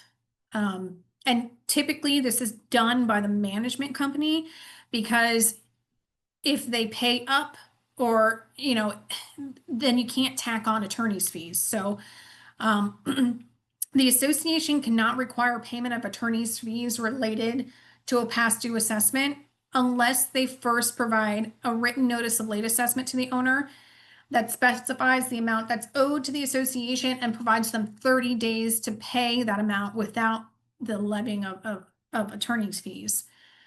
There is a specific form provided for this in the Florida statutes. The NOLA has to be sent by first-class U.S. mail to the owner at their last address as provided in the association's official records. And if it's not the lot address, meaning the address of the property they own within the community, then it must also be sent by first-class mail to the lot address. Notice is deemed to have been delivered upon mailing. So once you put that letter in the mail, you're done. A rebuttable presumption that the association mailed the notice in accordance with this statute is done if the board member, officer, or agent of the association or the license manager provides a sworn affidavit attesting to the mailing. So you want to be sure you do have that in place as well. So let's say you send out the NOLA, 30 days go by, they haven't paid. What happens next? Well, the next thing would be to send a 45-day notice of intent to lien. This is essentially a notice that says, hey, owner, here's 45 days to pay off what's due to the association. And if you don't pay it within this 45-day notice, then we're going to file a lien against your lot. You send out the notice, 45 days go, they don't pay. Now you're at the point where you're recording a claim of lien against the lot. You record the claim of lien, and then you send out a notice of intent to foreclose the lien. This is another 45-day notice. So you've recorded your claim of lien, you send out this notice, owner gets another 45 days to come current before the association files its foreclosure action for its lien assessment. Its assessment lien, excuse me. Once that 45 days has passed, well, then the association can proceed to foreclosure. So the owner gets quite a few opportunities to pay up before the association has the right to file the foreclosure action. Now, usually it's safe to assume that if the owner is not paying their association assessments, they're probably not paying their mortgage either. And this is certainly something that the association wants to look at before it goes into filing its lien or filing its foreclosure action, because the first mortgagee, if there's a mortgage on the property, has lien priority, meaning their lien is superior to that of the association's. So you want to keep your eyes out for any type of lender foreclosure that may happen, because lenders, the first mortgagees, have protections against having to pay the association the full amount of what might be due. The liability of a first mortgagee or successor or assignee who acquires title to a lot by foreclosure or by deed in lieu foreclosure of its first mortgage is limited to the lesser of 12 months back assessments that haven't been paid, or 1% of the original mortgage debt. So they are protected with this safe harbor. The limitations on this first mortgagee liability apply only if the first mortgagee initially joined the association as a defendant in the first mortgagee's foreclosure action. Now, a third-party bidder, let's say they go to foreclosure and they go to the foreclosure auction, and some other third party obtains title to the property. Now, that bidder has joint and several liability for any past due assessment. However, when the association foreclosed and acquires title, and then the lender forecloses its interest, the third party bidder is not liable for assessments that accrued for the time the association owned the property. So if the association is like an intervening owner there, whatever assessments that accrued during that time the association owned the property, the third party bidder is not going to be responsible for. Now, we've talked about how the association levies its assessments and collects its finances, its funds. Now, this is referring to the accountability part of it, right? We need every single year to prepare a financial report. And that's done, with a third party, your CPA or your whatever accounting firm that your association uses. And this has to be done within 90 days of the end of the fiscal year or annually on whatever date is provided in your bylaws. Within 21 days after the financial report is completed or received from that third party, but no later than 120 days after the end of the fiscal year or other date that's provided in the bylaws, the board has to provide each member with a copy of the financial report or written notice that a copy is available at no charge upon request of the member. Now, the level of financial reporting is different based upon your total annual revenue. If it's less than 150,000, you have a cash receipts and expenditures. 150 or more, but less than 300,000, you have compiled financial statements. If you have 300,000, between 300,000 but less than 500,000, you prepare reviewed financial statements. And if you have more than $500,000 in annual revenue, you prepare audited financial statements. If you have at least 1,000 parcels, however, you have to prepare audited financial statements no matter how much total annual revenue you have. If 20% of the owners petition the board to increase the level of reporting that's required, then the association has to notice and hold a meeting of the members within 30 days of receipt of that petition to propose a vote on raising the level of reporting for that fiscal year. If it's approved by a majority of the total voting interest, then the association will have to raise that level and prepare whatever the higher level of financial reporting that's approved by the membership is. And whatever the costs are, well, that would be carried by the association as a common expense. And if need be, they can levy a special assessment to pay for whatever that financial report is, regardless of any membership approval requirement that may be provided in the governing documents. The level of reporting can also be lowered if it's approved by a majority of the voting interest present in a properly noticed meeting of the association. So for example, if you have to prepare audited financial statements, you can lower it to like a compiled or cash receipts, which would be the lowest level. An association cannot prepare a financial statement at a lower reporting level for consecutive fiscal years. So if you have audited one year, you're required to audited and you lower it to compiled, the next year you will have to do an audited financial statement. Now, if your association has statutory reserves, you have a certain disclosure that's required in your financial report. If your association does not have statutory reserves but includes discretionary reserves, then you do have a different type of disclosure. Just know that there is going to be some kind of disclosure required in your financial report regarding reserves. Contracts and bids. So contracts have to be in writing if they can't be fully performed within 1 year, or if there's a type of service that's being provided. Notwithstanding these requirements, we strongly recommend that all contracts be in writing. You need to know who the parties are. You need to know what their obligations are, when costs are going to be incurred, how much that item's going to be, how frequently certain services are going to be provided, minimum number of personnel that's going to be provided, things like that, those business terms. If the aggregate cost of the contract is more than 10% of the total annual budget, which includes reserves or statutory reserves, the association must obtain competitive bids. The association is not required to accept the lowest bid. And the association is not required to obtain competitive bids for products and services in emergency circumstances, or if that product or service is only available from this particular provider in the county that services the association. Contracts that were executed before October 1st, 2024, I'm sorry, 2004, excuse me, much longer ago. And any renewal of that contract are not subject to competitive bid requirements. That's likely because the law wasn't in effect at that time. The following contracts are exempt from the bidding requirements: employees, attorney, accountant, architect, your community association manager, though if it's done by competitive bid, can be made for up to 3 years, engineer, and your landscape architect. However, again, all these contracts have to be in writing. Those are all service contracts. Estoppel certificates. So within 10 business days of receiving a written or electronic request for an estoppel certificate from an owner, a mortgagee, or either of their designees, the association has to issue that estoppel certificate. If the association has a website, then it has to designate on its website the person or entity with a street or email address for receipt of the estoppel certificate requests. Estoppel certificates have to be completed by a board member, authorized agent, authorized representative of the association.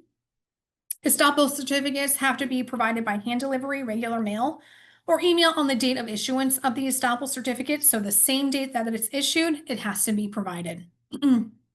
Estoppel certificates must be signed by an officer or an authorized agent of the association. And the contents of the estoppel certificate are dictated by statute. So all this information you can find in the statute that's provided there on the screen. You have your general information about the property itself, about who's requesting it. You have your assessment information, how much are our regular assessments, when are they due, when's the next installment due, what are there any special assessments that are required.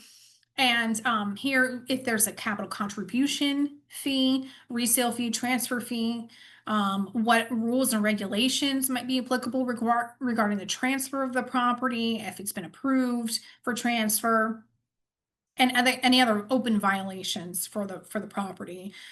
So all these requirements are set forth in the statute. You can charge a fee for the estoppel certificate. You just want to make sure that you have the authority to do so, either in a written resolution adopted by the board or provided by a written management, bookkeeping, or maintenance contract. If there's no delinquency, then you can only charge $250.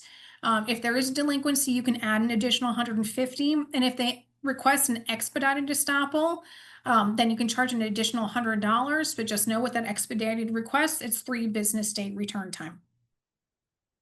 If the association fails to deliver that estoppel certificate within the 10 business days, then you cannot charge the fee.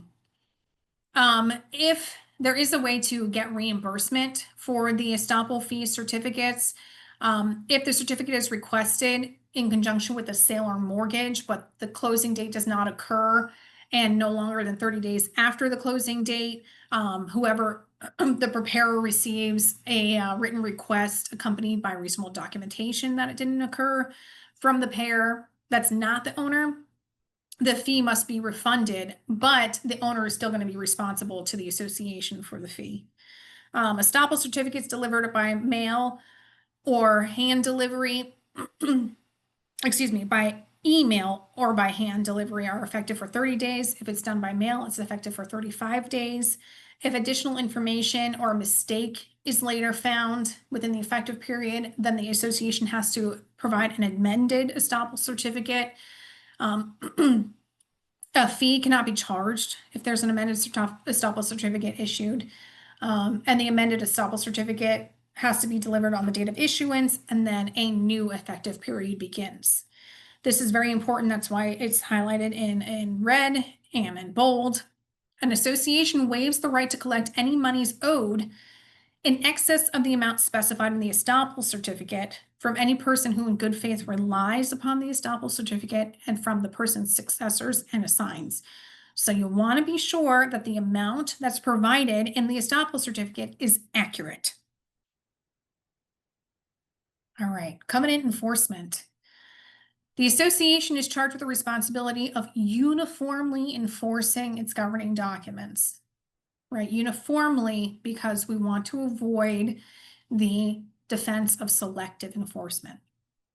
And there are other defenses as well, but that is the one that's brought up most by owners. Specific covenants and rules might be architectural standards, pet requirements, leasing requirements, parking restrictions, things like that.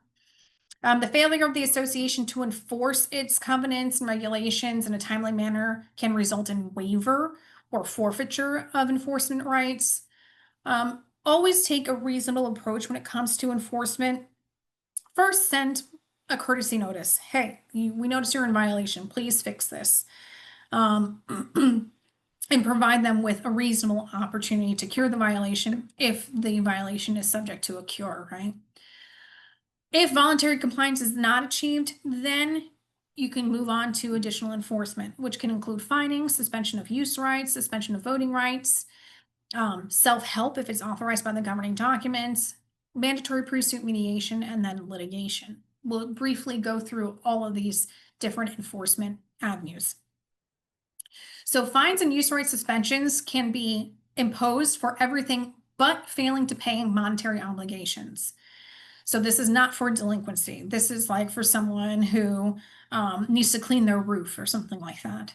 The association has the authority to fine and suspend use rights of an owner or their tenant, guest, or invitee for failure to comply with the governing documents. First, the board has to levy the fine or the use right suspension at a properly noticed board meeting. Then they have to provide written notice that has to be sent out at least 14 days in advance of a committee hearing. And the notice has to provide a description of the alleged violation, the specific action they're required to take to cure the violation if it's subject to cure, excuse me, the date and location of the hearing, and access information if the hearing is held by telephone or other like electronic means. After the 14 days pass, then you have to hold the hearing. It has to be held within 90 days after issuance of that hearing notice before the committee, which has to be composed of at least 3 members who are appointed by the board who are not officers, directors, employees of the association, or a spouse, parent, child, brother, or sister of an officer, employee, or director of the association. And the role of that committee is limited to determining by majority vote whether to confirm or reject the fine or the use right suspension that's levied by the board. If they do anything other than say, yeah, we agree with the board, it cannot be imposed. The committee can hold the hearing by telephone or other electronic means, and the owner has the right to attend the hearing by telephone or other electronic means. Within 7 days after the hearing, the committee must mail or email written notice to the violating party their findings, including any applicable fines or suspensions that the committee approved or rejected, and how the violation can be cured if it's subject to cure, and the date by which the fine must be made. If a violation has been cured before the hearing or in the manner specified in the hearing notice or the notice of the committee's findings, then the fine or the use rights inspection, then the fine cannot be imposed. If a violation is not cured and the fine levied by the board is approved by the committee by a majority vote, the committee must set a date for which the fine must be paid, which date must be at least 30 days after the delivery of the notice of the committee's findings. So the committee has to be a little bit clairvoyant there when it comes to the date that they're actually going to be receiving that notice. So attorney's fees and costs cannot be awarded against the owner based on actions taken by the board before the date set for the fine to be paid. So you want to be, if you're going down the road of fining, then make sure you're going past that fining date before you seek some other avenue of enforcement with the attorney. If a violation and the fine levied by the board is approved by the committee and the violation is not cured or the fine is not paid pursuant to the notice, then reasonable attorney's fees and costs can be awarded to the association. A fine cannot exceed $100 per violation unless it's otherwise provided in the governing documents, and can be levied on the basis of each day of a continuing violation, but not to exceed $1,000 per violation in the aggregate unless, again, the governing documents provide otherwise. A fine of $1,000 or more can become a lien against the lot and collected through the lien foreclosure process if the authority to do so is provided in the declaration. With the use right suspension, it applies to all common areas and facilities, but not, excuse me, those portions that are used to provide access or utility services to the lot. And cannot prohibit an owner or tenant from having access to the lot and parking, the right to park. A suspension applies to the member and, when appropriate, to their tenants, guests, invitees, even if the violation resulting in the suspension arose from less than all the multiple lots owned by a member. So let's say I own 7 lots, but a violation exists as to one. Well, the use right suspension can apply to all 7 of my lots. There are some special considerations to take into account since the 2024 legislation came out. Notwithstanding any provision to the contrary in the governing documents, the HOA cannot levy a fine for leaving garbage receptacles at the curb or the end of the driveway within 24 hours before or after the designated garbage collection day or time, or leaving holiday decorations or lights on their home or structure longer than indicated in the governing documents, unless they were left up for longer than 1 week after the association provides written notice of the violation to the owner. That's not to say that the association shouldn't have these requirements in place, because you say this and then a lot of directors are like, well, why do we even bother? Why bother even having them? Well, because there are circumstances in which you still can fine for them. And you will have to have the rule in place in order to do so. So it's not useless to have these requirements in place.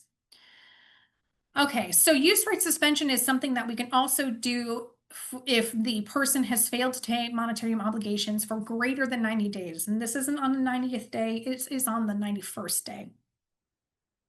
They can suspend the owner's right to use the common area and facilities at a board meeting. Once the board adopts the use right suspension, written notice of the suspension has to be provided to the owner. And if applicable, to the occupant, licensee, or inventee of the lot. The suspension does not apply to those portions needed to provide access or utility services, and can't prohibit an owner or tenant from having access to the lot and the right to park. Again, includes all the multiple lots that may be owned by the member, even if the violation stems from only 1 lot, and the suspension ends upon full payment of the delinquency. Now, this right, the ability to suspend for monetary obligations that have not been paid greater than 90 days also applies to voting rights. It follows the same process. However, you want to look at your governing documents to make sure that this is a collections type of remedy, because there is this condominium case out there that limited the authority that's provided by statute. So look at your governing documents, but just know that the process is the same as if you were imposing a use right suspension. Board levies it, sends notice to the owner, and then the suspension, excuse me, is applicable immediately and ends upon full payment of the delinquency. Now, let's say all of those measures, you've taken them, they're still not working. Now we need to get serious. Before we can go into litigation, most disputes have to go to mandatory pre-suit mediation. There are only a handful that can go directly to court, or would need to go to the Division of Florida Condominiums, Timeshares, and Mobile Homes. Remember, recall would be one of those things, and election disputes. If there's a breach of fiduciary duty, an eviction or removal of a tenant, an action to enforce a mediation settlement agreement, or collection of financial obligations, those go to court. They don't go to mediation. But like I said, for the most part, the covenant enforcement type issues, they're going to be going to mediation. The process is outlined in the Florida statutes. There is a form that you have to send that basically says, hey, this is the dispute. This is what the mediation process is. You need to respond to this within 20 days. And if you don't respond, well, then it's declared an impasse. And there are other things that can be declared an impasse, which would then allow the association to proceed immediately to court without further notice. In that mediation demand, the association will have to provide a list of 5 mediators and different information about them, the contact information, what their rates are. And then the owner will then have to select one of the mediators from that list. And the response, again, has to be provided within 20 days from the date of mailing that offer to participate in pre-suit mediation, and that response had to be provided by certified mail return receipt requested, with a copy by regular mail to the address that's shown on that written demand. So folks, just mentioning, Danielle is now in the last 3 or 4 slides. The evaluation link is in the chat, not the Q&A, not to be confused. It's in the chat. If you haven't already pressed the chat button and you do it now, you're not going to see the link. So I'll put it in there again in a couple of minutes. I press the chat button so it shows up, and I'll place the link in there again in a couple of minutes. When Danielle's done, she's going to address some of the questions in the Q&A. But after you fill out the evaluation at the end, you're not required. Your fulfillment has been completed after you submit the evaluation, after Danielle finishes the final slide. Back to you. Okay, yeah, I am in the last little bit here, thank God, because I don't think my voice can take it anymore. So you send out the pre-suit mediation, and then let's say that the owner submits the properly submits the response within the 20 days by certified mail and regular mail. The mediation then has to be scheduled to take place within 90 days after the date of the written demand, but the parties can extend that, and if it's agreed to in writing. At mediation, the parties share equally the costs of the mediator, and they pay their own attorney's fees. Certainly, that's something that can be negotiated in the mediation. Pre-suit mediation proceedings are privileged and confidential to the same extent as a court-ordered mediation. Persons who are not parties to the dispute cannot attend the pre-suit mediation conference without the consent of all parties except for counsel for the parties and a corporate representative designated by the association. When a mediation is attended by a quorum of the board, the mediation is not a board meeting for the purposes of notice and participation by the owners, again, because these are confidential proceedings. Now, you heard me use the word impasse. So an impasse is basically when we can't proceed with mediation any further. Once there's an impasse, then the association can go to court without notice to the owner and can seek an award of attorney's fees and costs incurred by the association associated with the mediation. So the first instance would be the party fails to respond to a demand within that 20-day period, fails to agree upon a mediator, doesn't make a payment of the fees and costs established by the mediator, doesn't appear at the scheduled mediation without the approval of the mediator, or the mediation can't be scheduled to be conducted within 90 days after the demand was filed unless the parties agree to extend the deadline. Attorney's fees are awarded only if authorized by contract or statute. That's just the general rule. In the event a person who fails or refuses to participate in pre-suit mediation process prevails, he or she cannot recover attorney's fees and costs in the subsequent litigation related to the dispute. And that's because they didn't participate in pre-suit mediation. If a dispute is not resolved at pre-suit mediation, then the prevailing party in the subsequent arbitration or litigation proceeding can seek recovery of all fees and costs incurred in the pre-suit mediation process. And if the dispute was settled at pre-suit mediation, but an action seeking enforcement of the mediation settlement is sought, then the prevailing party in that subsequent arbitration or litigation is entitled to seek recovery of their attorney's fees and costs incurred in that pre-suit mediation process. Self-help versus injunctive relief. The association's declaration can provide the association with the authority to go onto the owner's lot, take some corrective action, and then to impose an assessment for whatever costs are incurred by the association. Now, if your declaration provides for this authority, there's recent case law that says that you have to attempt to do self-help before you can go into a court of law and ask the judge to force the owner to do that, i.e., meaning seeking injunctive relief from the court. And the reason why is because an injunction is a remedy at equity as opposed to a remedy at law. And in order to get a remedy in equity, there has to be no adequate remedy at law before it can be awarded. So if there is self-help and the association hasn't done that yet, well, then there's a reasonable remedy at law. Therefore, they cannot issue the injunction. So look at your governing documents and see if there's self-help there.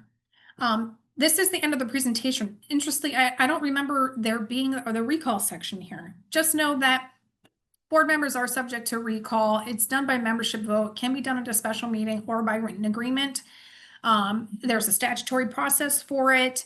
But we won't have to worry because none of you are going to be recalled. You took this course. You know what you're doing. Absolutely. No one's causing any trouble either. Everyone's smiling. Everyone's getting along perfectly with every single idea implemented or suggested Absolutely. all the time, 100% of the time. Not causing any grief for our managers either, right, Courtney? Right. All right. Well, Danielle and Courtney are going to look over some of the Q&A. We're not going to get to all of them due to time and the amount of people on here today. The important thing with this complimentary session is to get you certified, and we've accomplished that. So while Danielle and Courtney are looking over some of the questions to address, I just want to reiterate the link has been placed into the chat a couple of times already. After the ladies are finished addressing some of the questions, I will remain on to, and I'll enable the chat so you can ask technical questions and I can assist you if you're having difficulties with the evaluation. After you submit the evaluation, yes, the ladies are going to go over some Q&A, but you're not required to stay for that. The required part ends after you fill out and submit your evaluation. So I'm going to place it in there for a third time. So if you haven't already pressed the chat button, press it now. I'm going to place it in there again in about a minute. And right now I'll turn it back over to Courtney and to Danielle for some Q&A. Thanks, Jeff.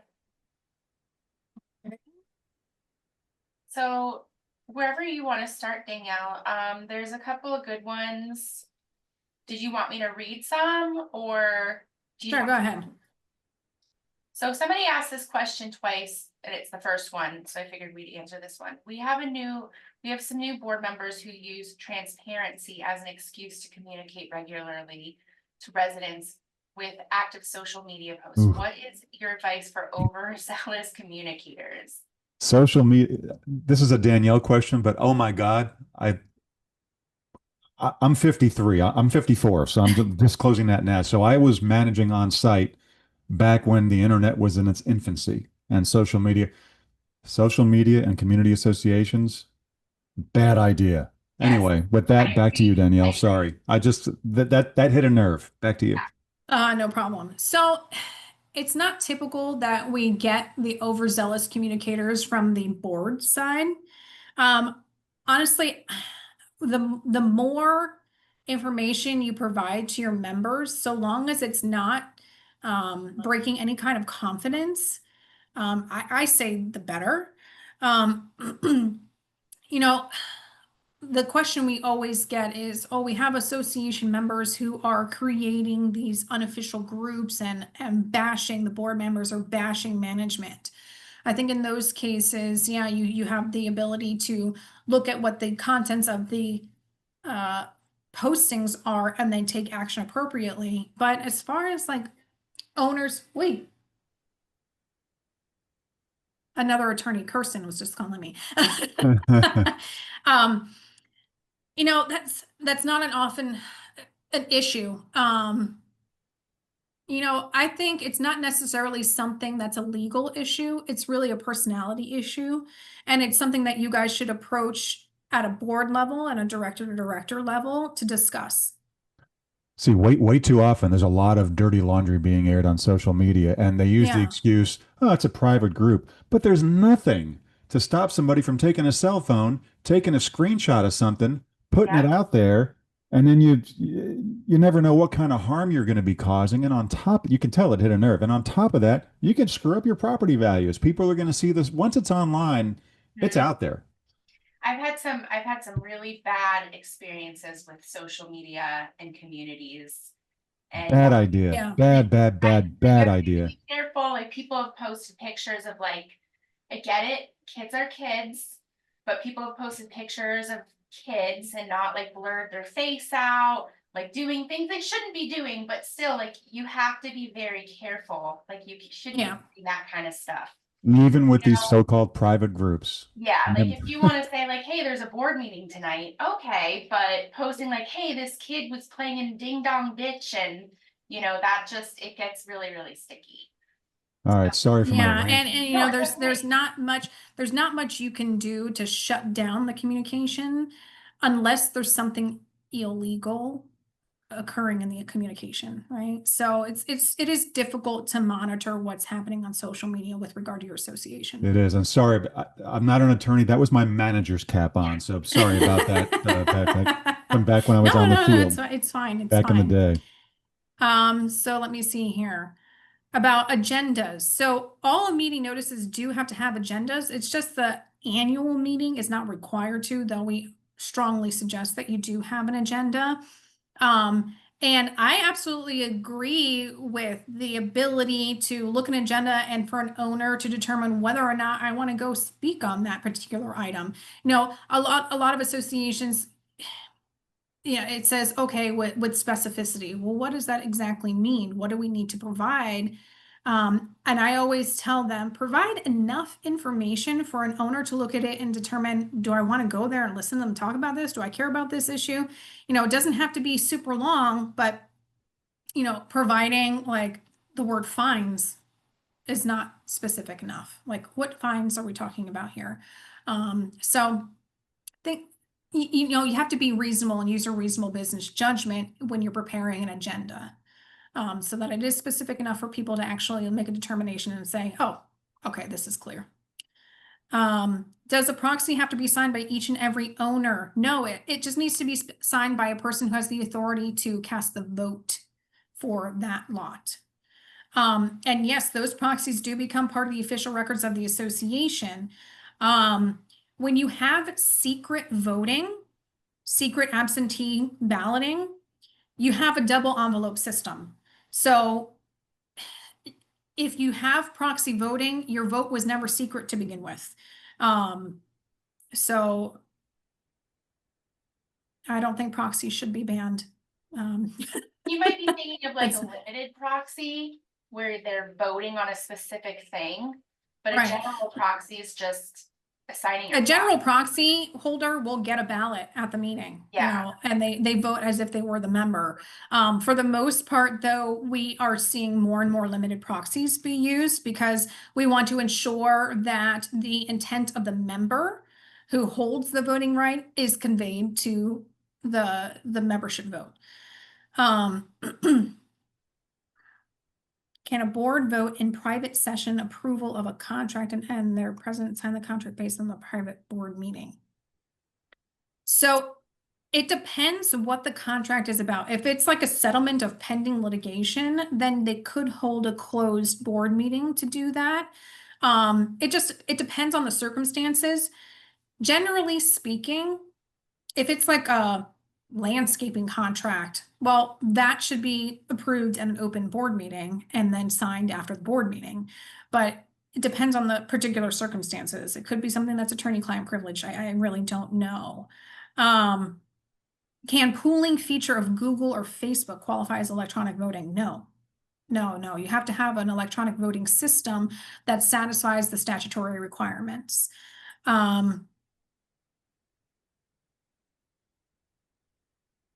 Personnel, a management company, like if you're hiring GRS community management, that's not a personnel matter. They are not employees of the association. That's what a personnel matter is really pertaining to, employees of the association. When hiring an attorney where one of the residents works for the same firm, be a conflict of interest. Hiring an attorney or one of the residents works for the same firm? No, not necessarily. The attorney would just have to be like in a cone of silence type of, you'd have to have proper barriers there.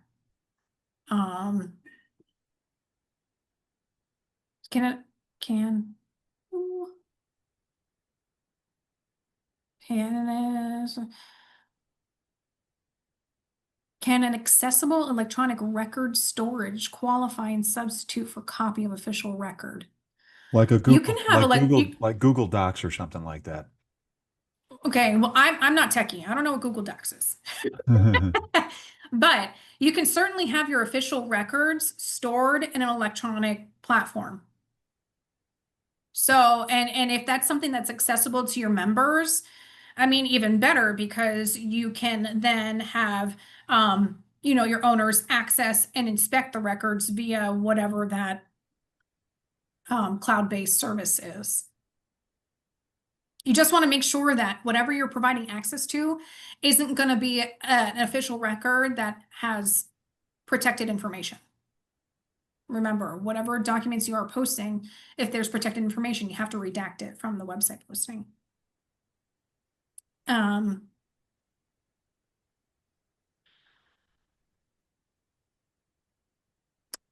Are typical administrative opinions not litigation material available to owners? No, no. Any communication between the association and the board is going to be protected with the attorney-client privilege.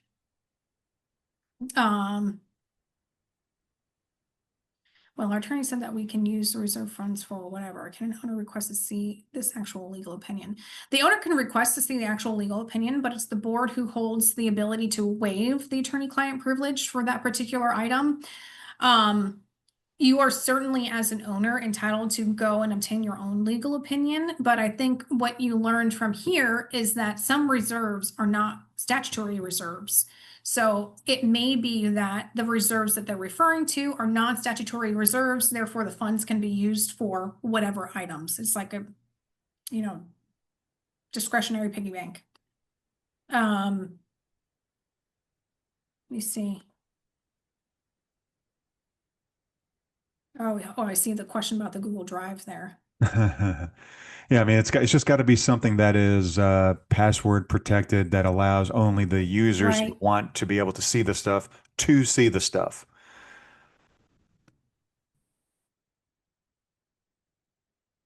Some of these aren't questions, some of them are just like editorial comments. Mhm.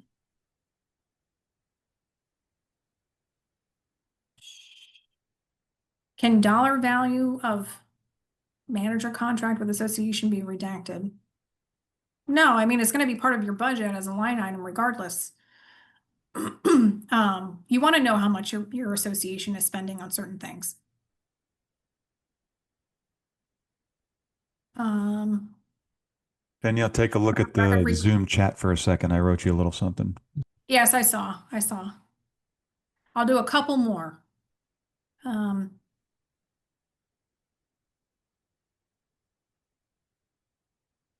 Can section and governing documents that specifically list particular registration be changed to any listen? Yes, so your registered agent can change, with the filing with the Department of Division of Corporations, the Department of State. And it likely, in likelihood, your articles will actually say unless later changed by the board or something like that. Articles also can provide, these are the names of the directors, these are the names of the officers, but that's going to change over time, and you don't have to amend the articles in order to change that.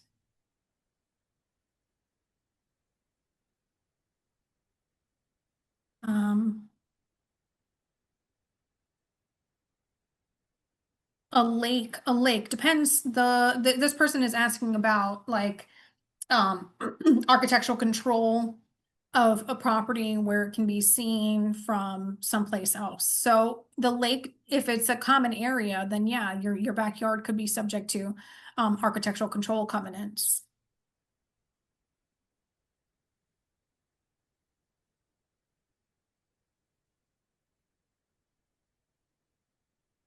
Display of signs. This person is asking about display of signs. If the sign can be seen from somewhere else, from a neighboring property, from adjacent common area, from the frontage, from the community golf course, well, then the association has the right to regulate the sign. Now, this person is probably talking about like First Amendment type issues. Remember that the association is not a government actor. We're not subject to the same constitutional limitations as local government. So the association has greater latitude to make determinations about what is permitted on a lot than your governmental authority may. But for the most part, when an association wants to control signs, they'll say that all signs are prohibited regardless of the content. And that's usually what we advise, except for signs that might be required by law, like, excuse me, if local government requires that a permit sign be put up. Something like that when you're having work done on your property. All right, I'm gonna do one more because my voice is about to give out.